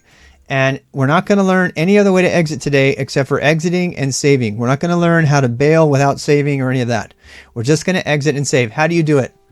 How do I go back into, whoops, how do I go back? This is shebang line. We're not going to talk about that yet. We're not getting into the weeds on what bash is. Right now we're just typing what I'm typing. And then we'll do bash. We'll back up and learn bash another day. This is called a shebang line, and it'll be a full day on just a shebang line and how it works and what interpreted scripts are. Okay, so control left bracket is escape to exit insert mode. Interesting. That's very weird. If you don't put the double quotes after echo, yes, but we are. So we're not going to answer a lot of questions about bash right now. Okay, we're just going to type it as an example to practice our VI, if that's okay. All right. So now you should, if you're in insert mode, you see insert. How do you get out? Press the escape key or control left bracket. Okay. And now let's stop it. Let's save it. Okay. Let's save it. How do we save it? How do we save and exit in one shot? Based on what we talked about, not any of the 20 other ways to do it. Yes. ZZ. Okay. Capital ZZ. Don't forget. So ZZ, now if we ls-l on the file, it's not control plus ZZ. No, just not. Absolutely not control plus ZZ. It's control left bracket and then ZZ, or escape and ZZ. Okay. And so here we have a file. You can see the size has now increased. It's now 87 bytes or so. I think it might be blocks, but so that's how big that is. And we've covered everything. Now, what do we need to do? Well, let's run the file. So I'm going to teach you a command right now that it's going to look really hairy and scary. It's one of those commands that you can tell people about that you know, and they'll think you're cool. You don't understand it for right now, but you just have to know it. And this is one of the few commands that I actually phonetically pronounce a chmod. Okay, so we're going to do chmod plus X. And again, I'm not going to tell you anything about this command other than to say it turns your little 8-ball file into a script that can be executed. Okay, that's what the X stands for. That's also where RWX comes from. If you're wondering about the permissions, read, write, execute. That's the source of my name. So chmod plus X 8-ball. And then we go like this. And now we type ls-l. And we see that now our file has an executable bit and the color has changed. Don't worry about understanding that right now. We will go into it later. But right now, just know that turns your script from being a plain old file into a script. It's an actual script that can now be executed on the system. And then we're going to learn one other thing. We learned about ... but now we're going to learn about dot. So how do we run our program? Well, you think you intuitively, you would think you could just run 8-ball and it would work. Whoops. I spelled that wrong. So I pushed the up arrow, added an L, and no, it says I can't find it.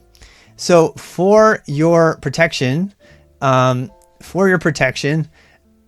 cannot run any script anywhere that's not in a special place.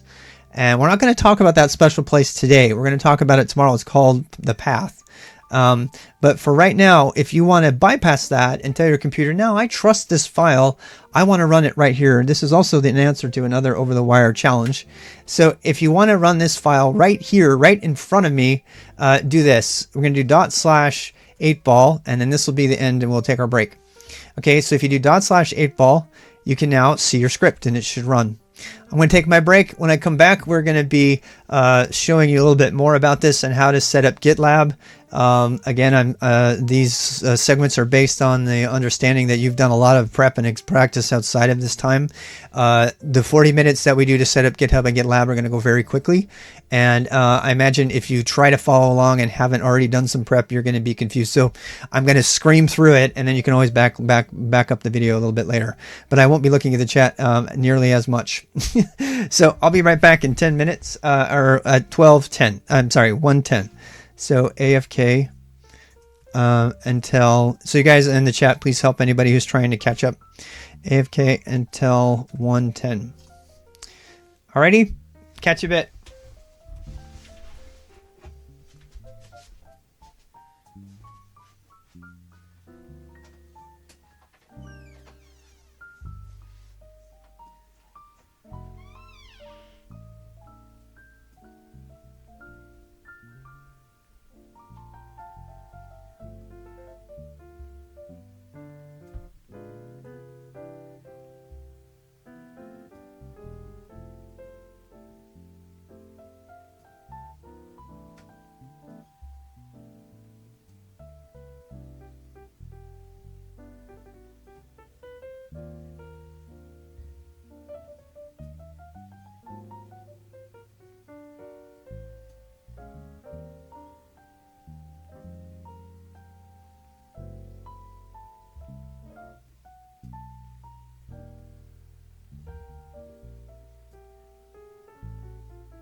Yeah, you couldn't do that. That would be a problem. My wife's telling me all about her, how she used to read Harry Potter when she was in the postal police in New York. Stephen Colbert is interviewing Stephen King, and they're comparing notes on Lord of the Rings and why they love it so much. Kind of fun little topic down there. A few seconds before we go. I'm a little bit itchy today. Yes, to navigate around is H, J, K, and N. Something that I missed is a review of resources and types of VI to use. And I'm actually going to put that down right now. Which Vim? I don't know how far we're going to be able to get into the GitLab thing. I wanted to cover it this last 40 minutes. I don't know if we're going to make it. We might have to spend the whole day on VI. First of all, so I'm just going to cut to the chase. Use Vim. The end. The actual full version of Vim does not come on your system. If you're using Linux and you're using Debian, you need to do apt. So you need to do sudo apt install Vim. I think it's Vim full. And you'll need to type in your password to get it. And the reason for that is because the number one resource I'm going to tell you about right now is not there. So again, I hope you have your little book that you have open, because all of these commands are not coming in any particular order, so you can remember them. So sudo space, you don't have to understand what's going on, apt space install space vim. And tomorrow we're going to talk about installs and configuration and everything. So that's the first one you want to do. So apt-get was the old command, yes. And the next command you want to do is vim, I believe it's vim-tutor. Let's try it. It might be actually vim-tutor by itself. I can't remember. Vim is already at the latest. I think it might be actually vim-tutor. It used to be included. No, it is. Okay, so it turns out vim-tutor is now included with Vim. So I don't think you need to worry about that. But the reason you need to do sudo apt install vim is, one reason the full version of Vim does not come by default on Debian systems, and many Linux systems are Debian. We won't get into the weeds on that, but just know that you need to install Vim to get the full version, and the full version does come with vim-tutor. Okay, it comes, yeah. If you don't have vim-tutor, it should come with Vim. And so don't do it right now, but just know that this is one of the number one resource I recommend is vim-tutor in the terminal. And this will take you, this is one of the reasons, by the way, that we're doing this in Linux. I have a lot of problems with this particular tutorial. It turns out it was made by a bunch of college kids in Colorado, and has become like the international standard for like learning Vim. It has a number of symptoms of that situation. So it doesn't do capital C or capital D. Still, this is hands down my overwhelming first recommendation for how to learn Vim. Why? Because you are using Vim to do the tutorial. You see me using ssh-keygen, right? And we're going to talk about lots of other resources you can use to learn Vim, but every single other resource to learn Vim does not use Vim. I probably distorted my voice a little bit there. I didn't mean it to. But the best way for you to learn a tool is to use the tool. Don't use some emulated version of the tool. Use the tool. Okay? My keys don't show. Okay, well, I'll show my keys. Stream key. So here we go. Oh, no, what is it? What is it? I forgot what it is. String key? Keys. Screen key. Duh. All right, here we go. So we're going to do the vim-tutor again. Vim-tutor. So down arrow, or J, sorry. L.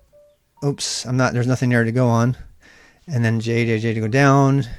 And we keep going down here. And it's like I'm just going down. I'm just pushing H, J, K, and L, or H, J, K, and L right now. There are 7 lessons divided into different parts. And it starts out by showing you how to type. Move the cursor around until you feel comfortable. And then it tells you what to do to edit some things. There's really no automated testing. You are your own tester. So you're going through it and you're doing it. So it's going to tell you some things that I did not tell you. So for example, it tells you to quit using :Q exclamation point, which exits without saving. It teaches you how to use escape instead of Control Left bracket, which you now know does the same thing. It does not teach ZZ at all. It has many flaws, but it's the best place to start. And then I can layer on some of the fixes for this after this. The tutorial file is read only. Yep, but it's actually not. But because it makes a copy of it that you can edit. But then it says, but you haven't got to that part yet. Press X to delete a character.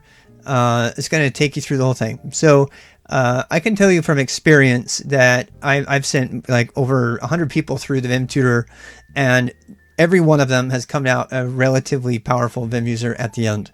I have to supplement it and add a few things to their skills so that they don't go away thinking this is all there is to it. Most notably the magic wands, which I'll talk about in a second. But this is the best way to get through Vim. I am not going to spend any time talking about why you should use Vim versus Emacs, why you should learn Vim versus NeoVim. I strongly disagree with the use of NeoVim. There's no reason to use it at all. There's no compelling reason to use it at all. No one has made a compelling argument to use it. Vim comes on the system by default, so why muddy the waters? NVI is probably the only thing for some of you that I might recommend who want to learn the true VI experience. It's called NVI, but those are all extra things you want to do after you use just Vim Tutor. Okay, so I'm going to go ahead and save this. That was an escape shift ZZ, or and so now that's gone. I'm going to kill my screen key command so that it doesn't get in the way as we move toward configuring our system to save what we just made. All right, so for the rest of the time here, 45 minutes, all we're going to do is set up GitLab to save our work. That is all. That is the goal. The goal is so that this work that we just did will be saved and backed up on GitLab in a happy way that we can save anytime and look at. That's the entire goal. Right now, it's very dangerous, right? If I delete this file on accident, and since you're a beginner, it's very likely you might do that mistake. Then what do? Right? Well, you don't have a backup. So the old school days of like having a USB stick or all the other many ways of backing something up are kind of more than you need these days. Now you can just set up a Git repo, which we covered a lot yesterday. And we're going to go ahead, and because we're using GitLab, what I'm about to do in this next 45 minutes is not possible with GitHub in the way that I'm going to do it. So if you're going to try to do this with GitHub, forget it. Okay, this only works with GitLab. And we won't, the setting up of keys and stuff is the same, but the saving of our repo using GitLab is going to be a very specific GitLab only thing. And we'll get to that. Okay, so what is the first step? Again, if you guys want to debate VI versus Vim, you've got what I recommend. Use Vim. Okay, if you want to have a big debate about all the different editors and stuff that in the Discord, I welcome you to do that. That's fun. Make your own decisions, do your own research. But that's my recommendation, and it's just the fastest to get going with that. All right.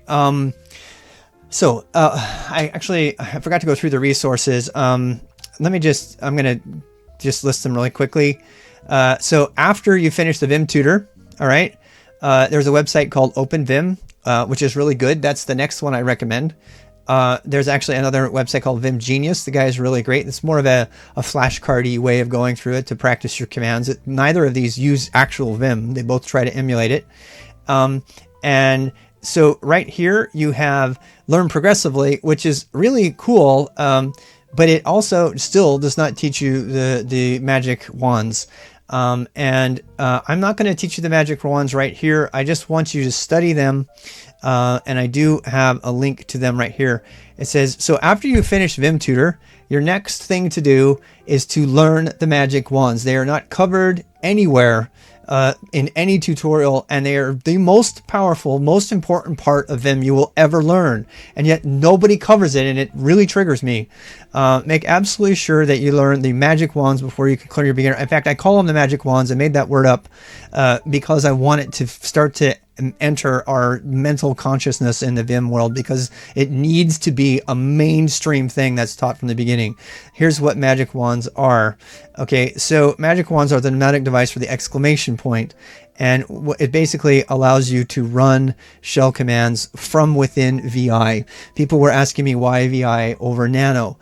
Because of this. This cannot be done from Nano. Period. End of debate. And it's one of the most powerful parts of VI. It can also be done from Emacs, but Emacs it's much more difficult to do this kind of thing. And the reason we're not using Emacs in a nutshell is that Emacs isn't installed by default on every computer. VI is. Okay, so you can learn Emacs fine later if you want to do that, if you're going to be just on one computer. But if you want to be successful on multiple computers, you go with VI every time. End of debate. So that's what I'm talking about there. Make sure you understand that stuff. All right, so now let's go back down to, let's retool here and go with GitLab and GitHub. You should know about how we've set all those things up. So here we go. We're gonna use a command called ssh-keygen, And so I'm going to send you to a web page, and I'm going to do these commands, but I want you to follow this page. I wrote this page up specifically to back you up on this. It is, you know, it's a little rough for a beginner to do this, but what we are doing, and I'm going to give you a 1-minute summary on public key cryptography, because you should be teaching yourself and doing the research on this. Public key cryptography is the idea of creating a secret key and a public key. So you can think of it like if you were in a club and you made you made one ring to rule them all, and you gave all your friends a public key that goes with that key, and you would then send secret messages to them that only they could read. Or you could send public messages that anybody could read that only they can prove came from you. That's what public key cryptography is. Anybody with the public key, by the way, can also create messages that only you can read. Or they can create not even other people with public keys can read their messages. So let's say one person from your club sends you a message and they make it encrypted. Only you can read the message because it's been encrypted with the public key, and only the private key holder can read it. If the same way with signing, if they send a public message that anybody can read, only the person with the private key can prove that it was generated by someone with the public key. But more importantly, is the messages that are created by the person with the private key. So I can write a very simple message, hello world or something, and I can use my magic private key to sign it, and I can send it to anybody, and anybody can be absolutely sure that that message came from me without any question. And so this concept of public key cryptography is the essence of passwordless sign-in. And at this point, people who know about public key cryptography love to chime in and say, oh, well, what about the passphrase to protect your private key? I'm talking about basic usage of public key cryptography. Okay, so please don't muddy the waters yet with that. Just know that it is possible to make your private key also have a password. So if someone stole your private key from you in this pretend scenario, they couldn't even use it unless they knew the password to use your private key. So you can set a password on your private key, but we are not going to do that today because the private key we're making has very low security risk. It's designed to prove that I am me and make a connection to GitLab without requiring me to type something in every time. And the way that we go about doing this is we give a copy of our public key after we make the key pair. We give a copy of that public key to GitLab and store it. And then anytime I want to make a connection to GitLab, behind the scenes, there's a quick little message that's sent to GitLab that proves that you are you. And it's like, oh, fine. Yeah, here's your stuff. And then it gives you all your stuff and you can download your stuff without typing a password in. If you're really, really interested in, like spy level security of your GitLab repo, private repos, then yeah, you can even put a password on your private key so that anytime you do anything with GitLab, you have to type in that password. That's generally considered best practice in the industry, but for our purposes here, that's overkill. And you can have another private key pair. You can make as many as you want. You can make another super secure private key pair for when you want to do things that are more secure. So this public key cryptography that we're going to use does cover that. Okay. Yes, GitLab has a fantastic tutorial on that. But if you want, I also have one here. So rdbx.gg/ssh-keygen. And that will take you through the exact steps that we're going to do right now. I'm going to go here so you can follow. So we're going to use this particular method of using ssh-keygen. It's not what you'll find on the internet. There's a lot of stuff on the internet that says just use ssh-keygen. We are upgrading it to use the safest and most efficient algorithm for encryption that exists, which is elliptical curve. Actually, SSH upgraded to elliptical curve. So these days, the elliptical curve algorithm, which we're not going to get into, is the hardest to break into. It's the most frequently invented. It's fast. It's quantum resistant, meaning it can be expected to be harder to crack even when quantum computers become common. And here are the steps to make your first key. So if you want to follow along.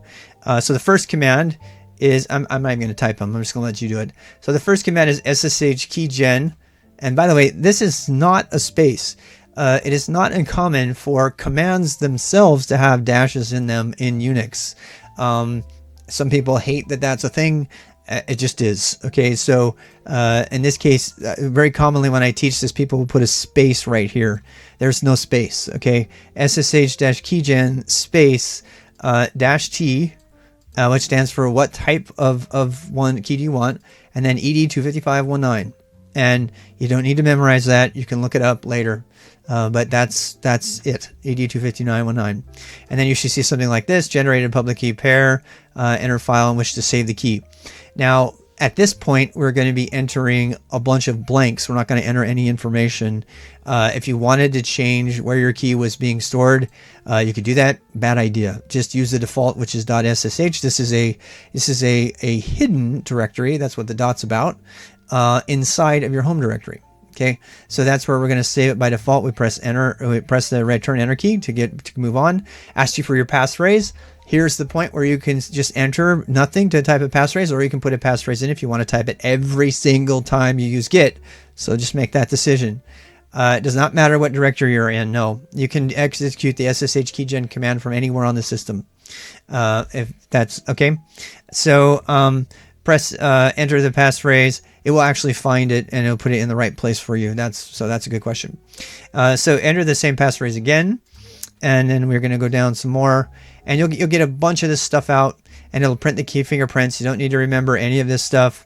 It'll give you a nice, pretty random art image that represents your key. I think that's just a way to visually identify that you've made a new key. And then, congrats, you now have a public-private key pair. It's not really that hard. Well, where is the thing, right? So now we have to go get it. So the next step is to cd. So now we're going to our home directory, cd tilde if you insist. But if you cd, it should take you home.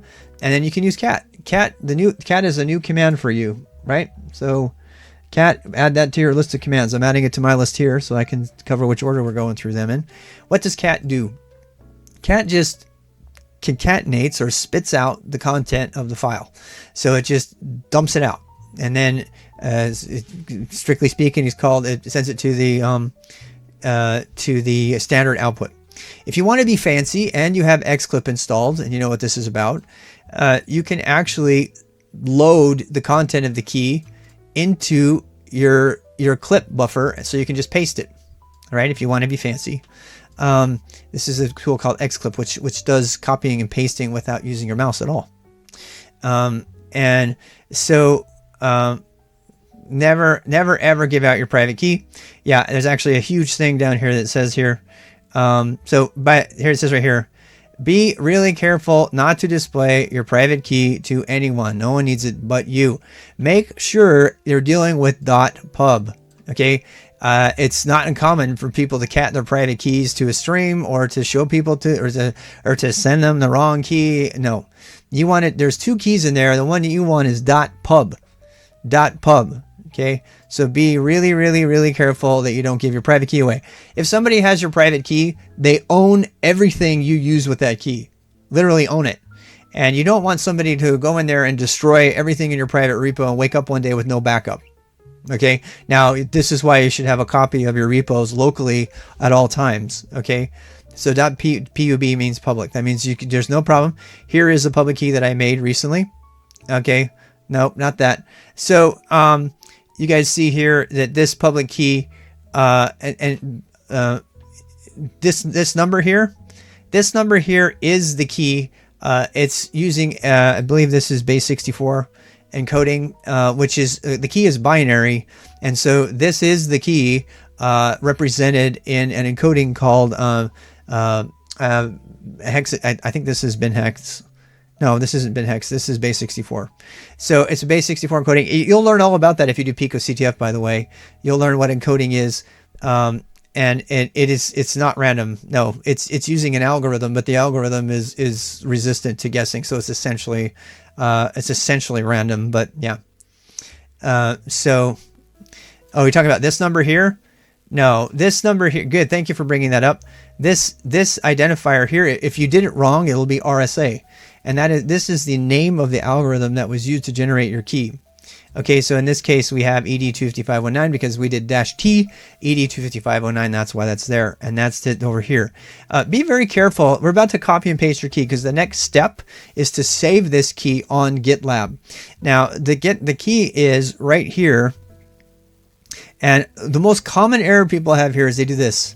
They double click on the middle of the key and they paste that, and it's wrong. Why is it wrong? Because it missed the whole line. If you insist on clicking, triple click. 1, 2, 3. You get the whole line. That's fine. If you want to get the whole line, dun. Triple click, or you can do this thing. All right. So triple click, get the whole line. You need this part, and you need the stuff at the end. Yeah, and then you can now share this public key with services like GitLab, blah blah blah, or picoctf. You don't need to worry about the passphrase on your secret key. Okay. So next step.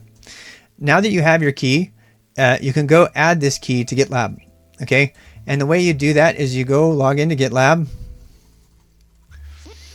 Okay, it's base64. Yeah, we're gonna log into GitLab. Okay, so I'm on my GitLab here. Pay attention. Okay, we're gonna click here and we're gonna say, I want the settings for me. And there's nothing that I'm gonna dox here about myself. This is just access tokens would be doxing, but I'm not going to show that. I'm looking for my keys. So over here on the right, you're looking for SSH keys, not GPG keys, which was another day. SSH keys, see right here? Okay. So SSH keys, and with the SSH keys, this is another reason I really love GitLab. Take a moment to recognize how different this is from GitHub. It is very, very well worded. It tells you what to do. It says paste your public SSH key, which will usually be here. It even tells you where to put it and what to do about it. And I love that they've done that. That's just an extra detail that I really love about GitLab.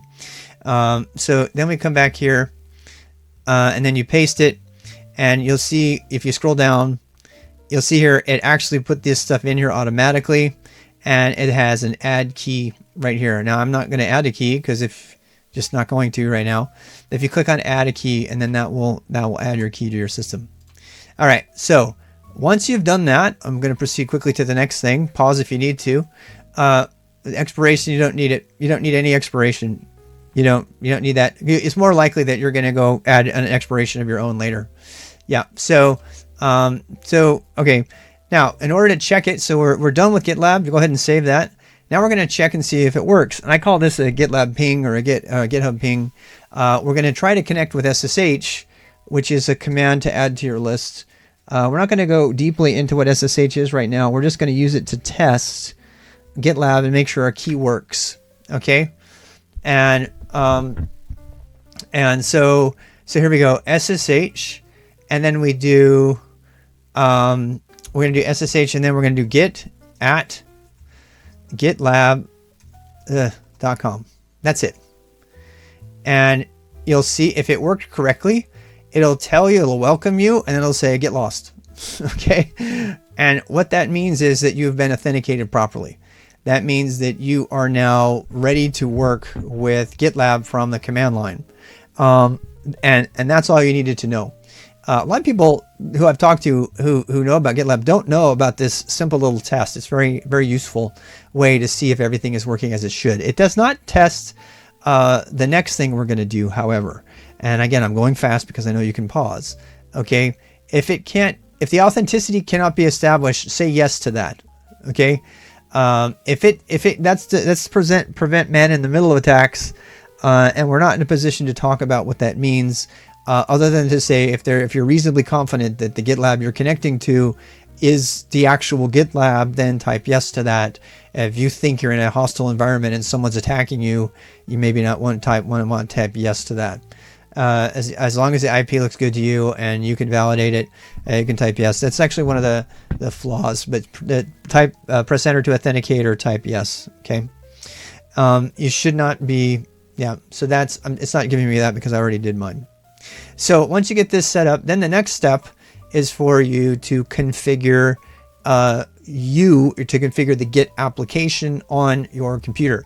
So it's possible at this point that you're actually not going to have Git installed. It's a very rare thing, but just to be sure, sudo apt install Git. All right. So again, I'm talking about Debian-based instros. If it just hangs, that means you're not able to talk to GitLab. So the next command, let me give you another command here. It's called ping.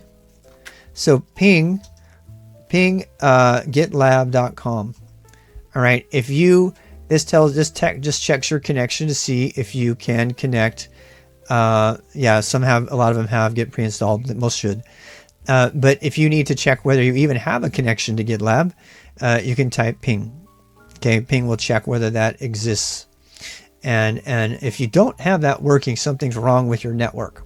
It's either wrong with your system or your NAT configuration, or something's wrong on your home Wi-Fi. If that's a problem, then I can't help you fix. But that's how you can know if it doesn't work.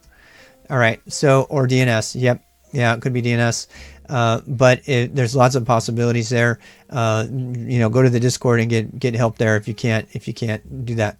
But ssh-keygen at gitlab.com will ultimately, after you say yes, will show you this, and you should see the welcome message. If you don't see that and it says authentication failed, then that means that your key didn't work. That means that you didn't put all of your key in there, that you just put the middle part of it and not all three parts of it. It means that you maybe had something extra that wasn't supposed to be there. If you used a passphrase, it might be waiting around for you to type the passphrase in. There's lots of reasons for that, but this is what it's supposed to look like. With a big warning, probably don't answer yes. Frank makes a good point there. If SSH ever screams at you later, it's because the IP seems to have changed and it is another computer, you need to instantly come to our Discord and notify us to help you, because that means you were actually successfully attacked by a man-in-the-middle attack. I have never had anybody have that happen to them. However, I've done it to myself.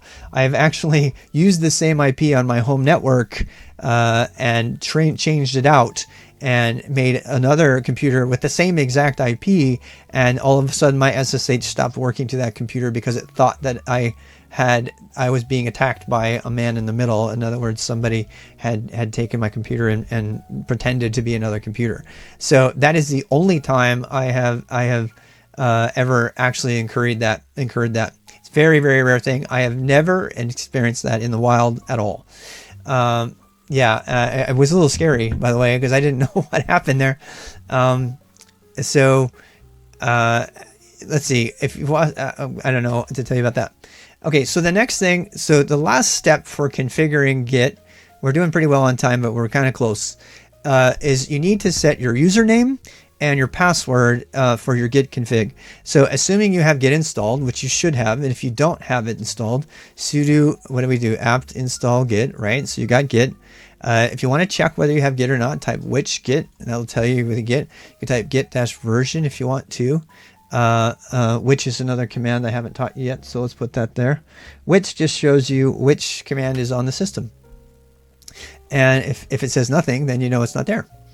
It looks like I think Git is -- version, and we'll come back to that. So we're 2.7.1. I suppose that's fine, but we're going to set the username and the email. So I'm going to clear my screen again, and I'm going to go ahead and do that. So it will actually prompt you to do this if you try to do a git save later, but rather than have you get confused later, we're going to proactively make this change now, and do that. So we're going to do git space a config, okay, and then I think it's -- global. Is it -- global? I have mine set up. Yep, global -- global, and then user .name, and then space, and then you want to put the name of your GitLab account. Okay, so in my case, RWX Rob. All right. So I'm going to cancel mine, but you can. That's the command you're doing. Yeah, they shouldn't be on a Debian fork. If they're on a Debian fork, they need to know what to do, because I'm not going to cover it. So git config -- global. I mean, if they're on an Arch thing. So then the git config global, and then user.email, and then you enter the email address that you used for GitLab. Okay. If you have done that, I'm going to cancel mine. because they're trying to say things that I can't see. That's why they're using the bang. Okay, so here we have git config. Here, by using git config -l username and username. Yep, that's a good option. Let's show them that -l. That will show you everything. Also, you can the file that it creates, by the way, is in .git config. Okay, so the file is in git config, and you can look inside of that file if you want to and see what it saves about you. Okay, once you have done all of that, you are ready to go, and now you can save your new script that you wrote. Okay, and for the last 15 minutes we're going to be doing it's going to be really easy for you to get frustrated with the commands we're about to do. And I want to remind you that these commands are available in GitLab when you create a new account. Okay, so let's pretend you don't know about these commands at all, and the way you would know them is this. We're gonna do them, and you can write them in your notebook. Write them in your notebook or your notes. This is why we did notes yesterday. So you do projects, you do a new project, right?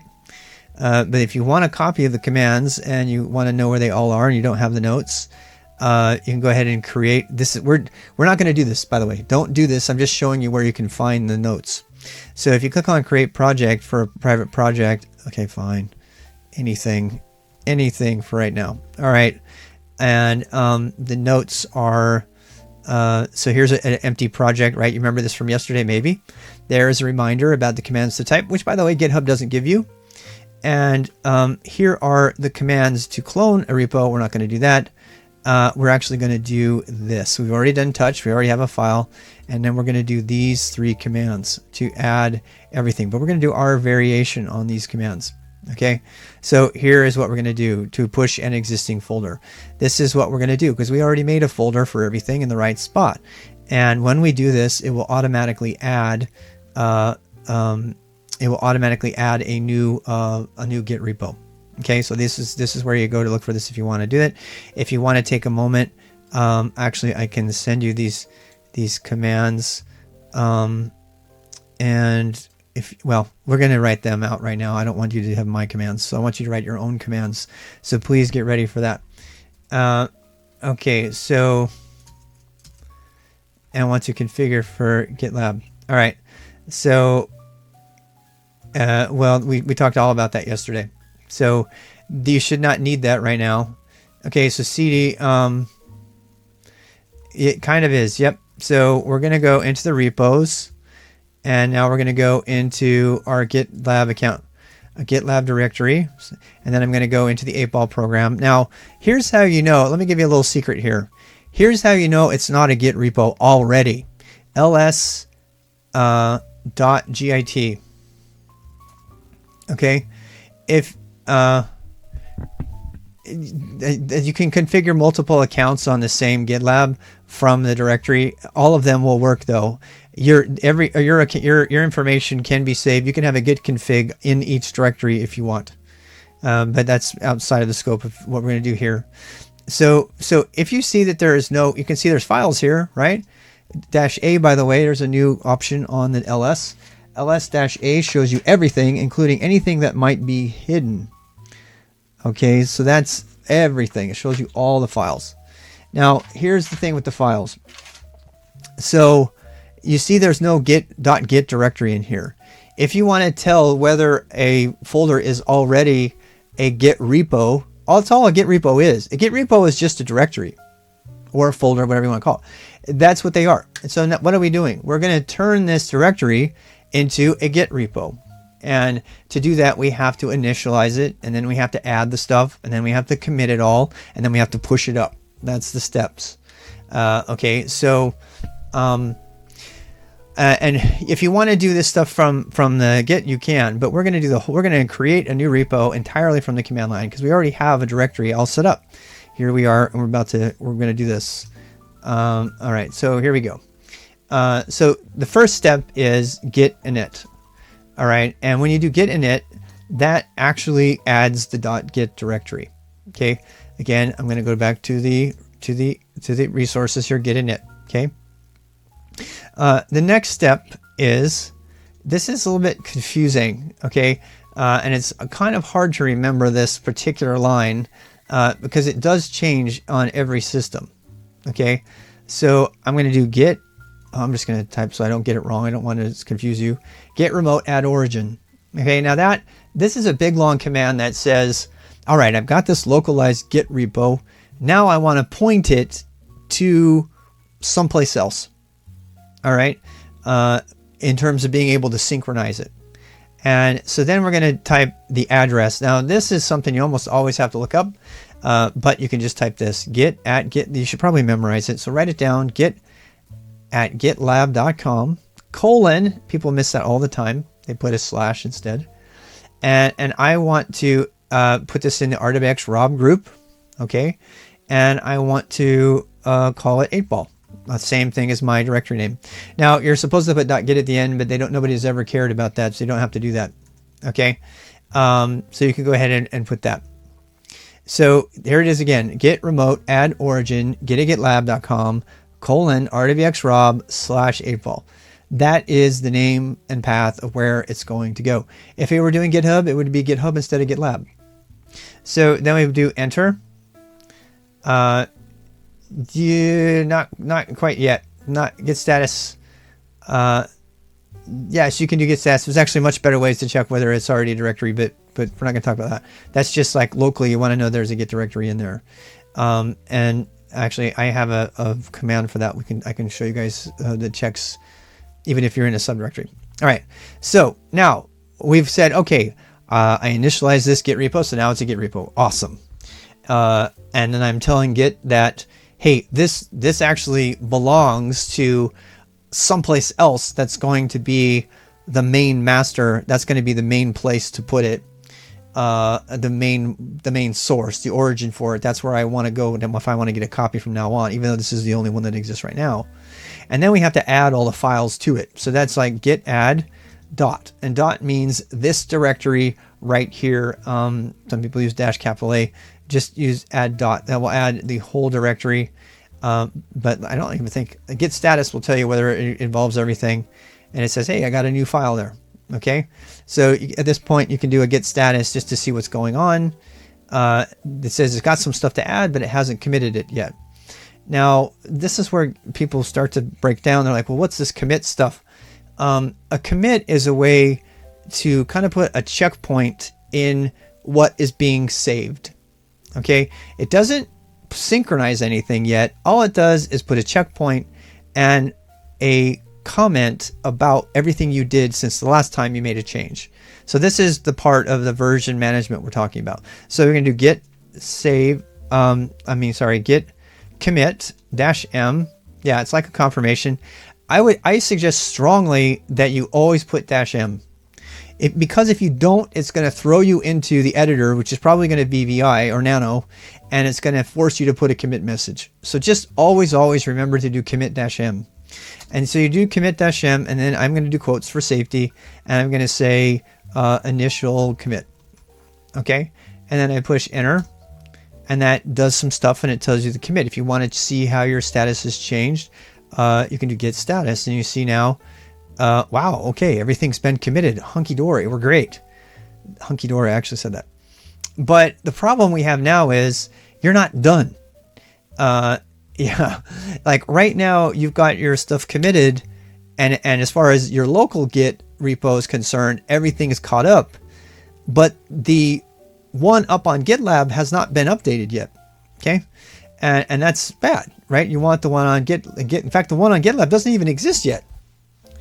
And so this command that we're going to do next is where the real power of GitLab comes home, and it's also the most important. So git push -u origin master. Now what that says is we're going to push up to origin. We're going to update the origin, which is the one we already told it about up on GitLab, and we want to specifically update the master branch. And we're not going to get into the weeds. We're already in the weeds a lot with this git command. This is where I lose people a lot because git can be very complicated. And I'm going to, right after this, with the last 10 minutes, we're going to put all these commands into a script. And then you can just run the script and you won't have to do it again. But so let's do git push origin master. And now it says, let's see, could not be created. Oh, I think I have a problem here. I might have to modify that command a little bit. I'm sorry. Give me a second. Dash origin master git commit and origin get init. Okay, that's all good to go. So here's the script that we're going to use. That should have worked. So why didn't it? Did I type the name wrong? What did I do wrong? Git RDX, GitLab Rob, GitLab 8ball. You got the same error. It should be fine. I'm trying. I've got a problem here. I can't see it right now. Oh, .git I think. Origin exists. Did I do it wrong? Oh, yeah, you're right.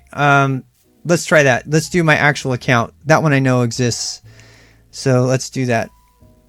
Oh, wait. Now I have to do... You know what? Okay, so I'm going to do something that you should never do. I'm going to remove the Git repo and start over. Git remote set if you already have it set.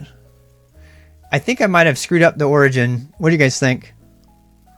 I'm not going to do that on the stream because people will do it, but you can do that if you need to. Is it set git remote set URL? No, we don't need to clone it. That's what I was trying to show you. But there's been actually a bug in GitLab over the last week that's prevented this from happening, which I'm afraid we're hitting right now. I hope we don't. So check the username, RDX Rob. It should be fine.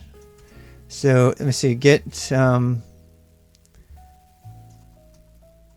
mean, it should work. Let's try. I think you tripped RDX Rob instead of, yeah, I think that git was the problem. I think it might have been, I think, because I think, I don't know, I'm going to try right now.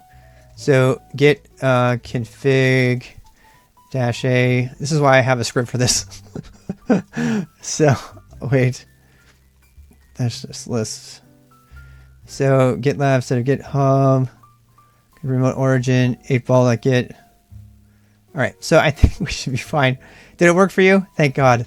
So I learned something today. The thing I learned is that you need .git on the end.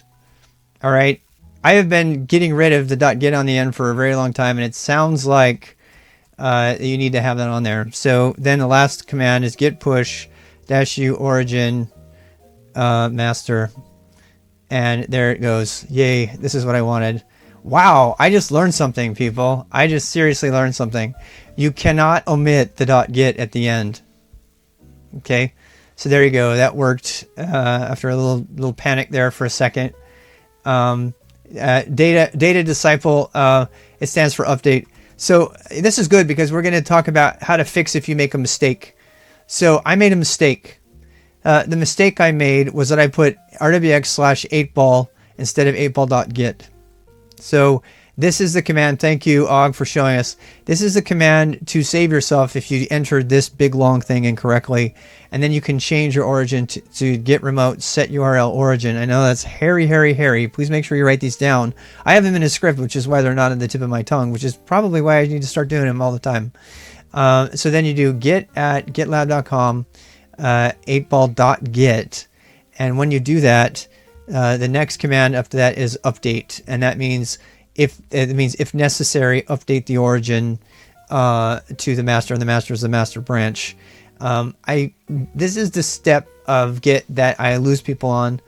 When you do that, however, I hope you saw that that if it works, should work now. Okay, I'm sorry for tripping you up there, but it's good because you got to learn how to fix if you get your origin wrong, thanks to Og and our community there. So yeah, newbies are not confused now. Great. All right, so set remote origin. Now the next thing, just to prove that it actually exists, we're going to go up here and we're going to go to rwx rob/, which is my group and not my user account, which is what people were suggesting with the underscore. But if I go to rwx rob, I can now type 8ball.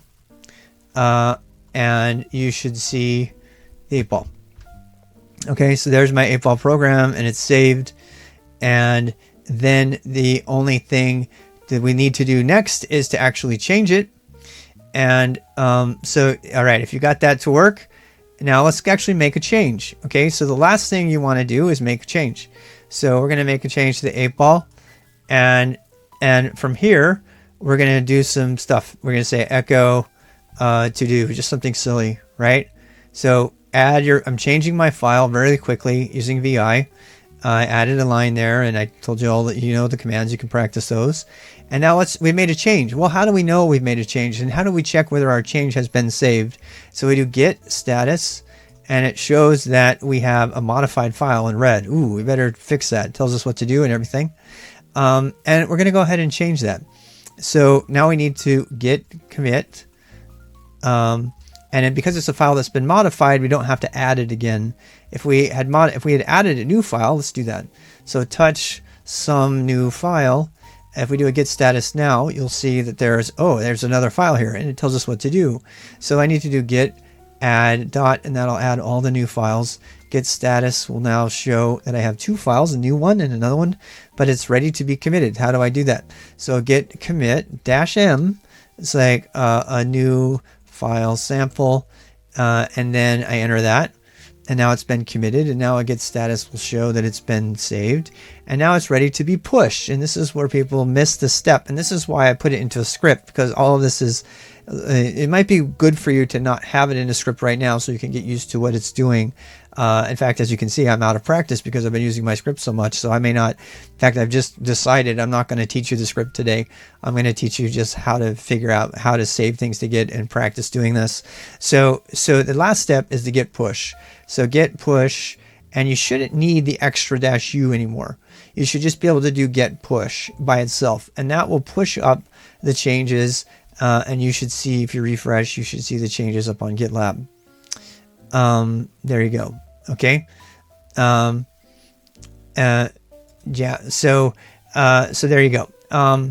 There are lots and lots of ways to remove the complexity of Git from you and to hide it from you. But as you've just seen me, I slightly failed there by using a command that I was not familiar with and having to look it up because I haven't been using it for very much. So I'm not against you using tools that hide these commands from you, because I clearly do it myself, but please make sure you understand what the commands are doing before you make that change. Spend time learning this stuff before adding the shortcuts. Learn how it's actually done, then learn the shortcuts. And can I just say, as I close out this stream today, the commands are in GitHub or GitLab, but they should be in your notes, right? You should have written them all down, or you can rewrite the video data and make your own notes out of this. But as we close out today, I want to make a really big point here. It's always better to learn how to do it the long way first, and then add the shortcuts and the scripts and everything later. And when you see me hack on Capture the Flag or games or Pico or whatever, I hack to learn, which means I spend an extraordinarily large amount of time figuring out what is going on before I use burp, before I use the scripts, before I use those things, because the knowledge about what's going on underneath, in most cases, is very valuable learning, and you're kind of throwing it away by using a script. Do I need to understand what ls is doing under the hood? No. I just need to know how it works, right? So as you go through your learning process as an autodidact, don't go for the easy fix first. Don't grab the script first. Oh, there's a script that does that. Oh, there's a plugin that does that. Oh, there's a thing that does that. Don't do that first. First, learn it, like truly learn it, like practice going through it and all that stuff, and doing it the hard way for a while, at least until you master it. And then you can add on the layers above that. Yeah, don't be a script kiddie. And so, you know, if you do that, you'll be a better technologist overall. But even the best of technologists are going to fail because they're going to create these things and they're going to have to go back and use the actual things like I just did. And I won't lie, I have to look up all those Git commands every time because they annoy me. I hate entering those things all the time. I'm okay not remembering them because why? Because I can go open my script. I can go open my script anytime I want and look up what the commands are. So I know that I can go look at them up, and I kind of lean on that. So I'm not going to do this, the save script today. We're going to skip that. And in fact, I'm going to let you learn how to put your own script together maybe someday to do that. And tomorrow we'll be setting up more Vim configuration and configuring our environment further. And we'll be introducing tmux tomorrow, which is what I use to split the screens up. And so that'll be on the docket tomorrow. Let me just run through the review what we did today in our if I can get there. Let's see what I can do here. So tmux, go back to tmux. So let's go back to today's date and links. Actually, tomorrow is tmux and links day. So you see me using links all the time. And we're going to talk about that, and we're going to start in starting to configure our environment. So links, HTTPX, and then we're going to do the week 1. So here we go. Here's day 2. So we grokked the terminal. We got a proper Linux terminal running. We mastered cut and paste from the terminal. We peeked at the Linux command line. By the way, all of the concepts that I talked about today are explained at length in the Linux command line book. I suggest if you don't have it right now, it's free. Go get the PDF and spend some time today reading it, finding the things that we covered. Git is not covered in there, but all the other stuff, VI, LS, C, even all of that's in there. We learned the Vim Basics. We talked about learning the Vim resources and why you should do the Vim tutor. Spend the entire day practicing Vim tutor. In fact, I challenge you guys to finish the entire Vim tutor before tomorrow. Do the whole thing. It's not going to take you that long, okay, if you can do that. Next, Grok's the basics of public key cryptography. That's the whole Clubhouse thing, the private key ring to rule them all. We set up our keys. We created our keys with ssh-keygen, which everybody has to look up every time they do it. Don't feel bad if you have to look that up.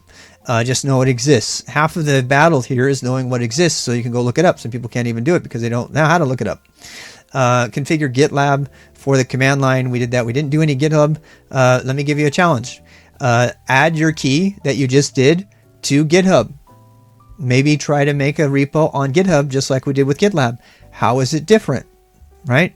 So there's an opportunity for you to try something completely new on your own. See if you can get GitHub configured like you just did GitLab. In the process, you're going to get frustrated because GitHub is not nearly as helpful. So you can maybe try that if you want to do that. I'm not going to do it here. You can grok. I have here. It's like grokking basic Git source code management, which we just did. Git at the end of the day is just a source code management tool, which all you care about right now is it as a backup with versions that multiple people can share. That's really all you need to know about it. It's much, much more than that. I don't mean to downplay how powerful it is, but that's all you need to know about it right now. And then, so you're cloning an existing GitLab project repo. We did that. Well, we didn't do that actually. There's actually one command we didn't cover, and that's git clone. And while we're at it, why don't we do that? So let's go back to our Git repo. I know I'm over, but I'm going to do it anyway. So we're going to go back in here into our GitLab directory, and I'm going to do git clone, and I'm going to go find the repo that we did yesterday, and I'm going to go here. I'm glad we reviewed because I would have missed this. And I'm going to go to my configuration files. You remember we made one called notes, I think, right? Didn't we make one called notes? I think we did. rwx-rob/notes. And actually, I don't have a notes. So let me just give you the command so you can know how to do it. I forgot to cover this. Did I call it www? Yeah, okay, whatever yours is named. I don't have one. So this is what you do though. Same as the other command. So git clone. Make sure, by the way, you're not inside of your other Git repo or it gets really messy. Okay, so make sure you're in the right place. You're in your GitLab directory, not the 8-ball directory. So I went cds ... to get up, and now we're going to do this. Git clone, git at, and you can just learn this, or you can go get it from your project. gitlab.com, your username, you already know that, and then slash www.git. Okay, so give that a try. And when you do that, that will pull down the www directory, and then you can cd into that, change it, do your git commit, and it will show up. Okay, and you can go ahead and do that. You can steal other people's projects and stuff and play with that. I'm not going to talk more about that, but you're welcome to try that. In fact, I'm not going to cover git clone at all any further than this. That's all I'm going to cover. So yeah. And then what else we got? So here we go. We have we did not get to writing a save bash shell script, which I'm going to remove from this day. I don't think that's a good idea. I think you should practice using the git commands for at least a week before you start shell scripting, things like that. And I promise you, as soon as you learn how to make shell scripts, you'll probably make one of your own that does that. And I don't need to show you how to do that. If you want a challenge, though, you can go ahead and write yourself a shell script today and do that. But tomorrow we're going to cover configuration. We're going to cover paths. We're going to cover where to make a local bin directory to put all your fancy scripts in so they don't get lost. And we're going to try to do links and tmux all tomorrow.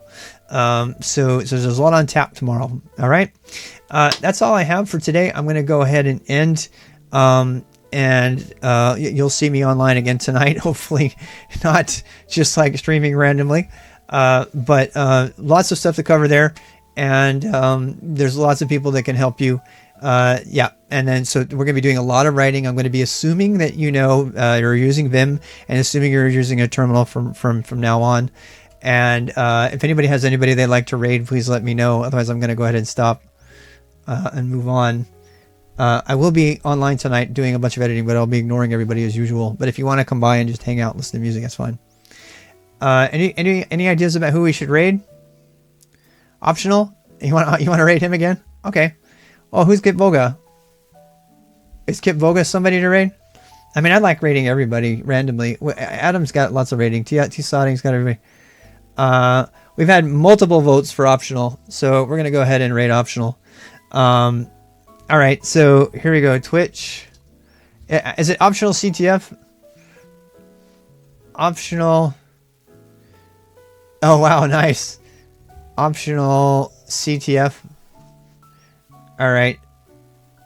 Okay, yeah, I know he's not a little guy. I know, is there somebody else to raid who's a little guy who might have more fun with it? I'm just going to go ahead and raid optional again. I raided him yesterday. I mean, he's going to start... But we had like at least 10 votes for optional, so I think I'm going to do it. Because it sounds like that's the consensus.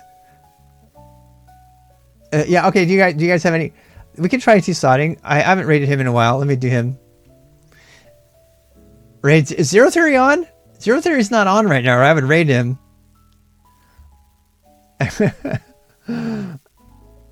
I mean, I like to mix it up. So let's do T-Sodding at least. Yeah.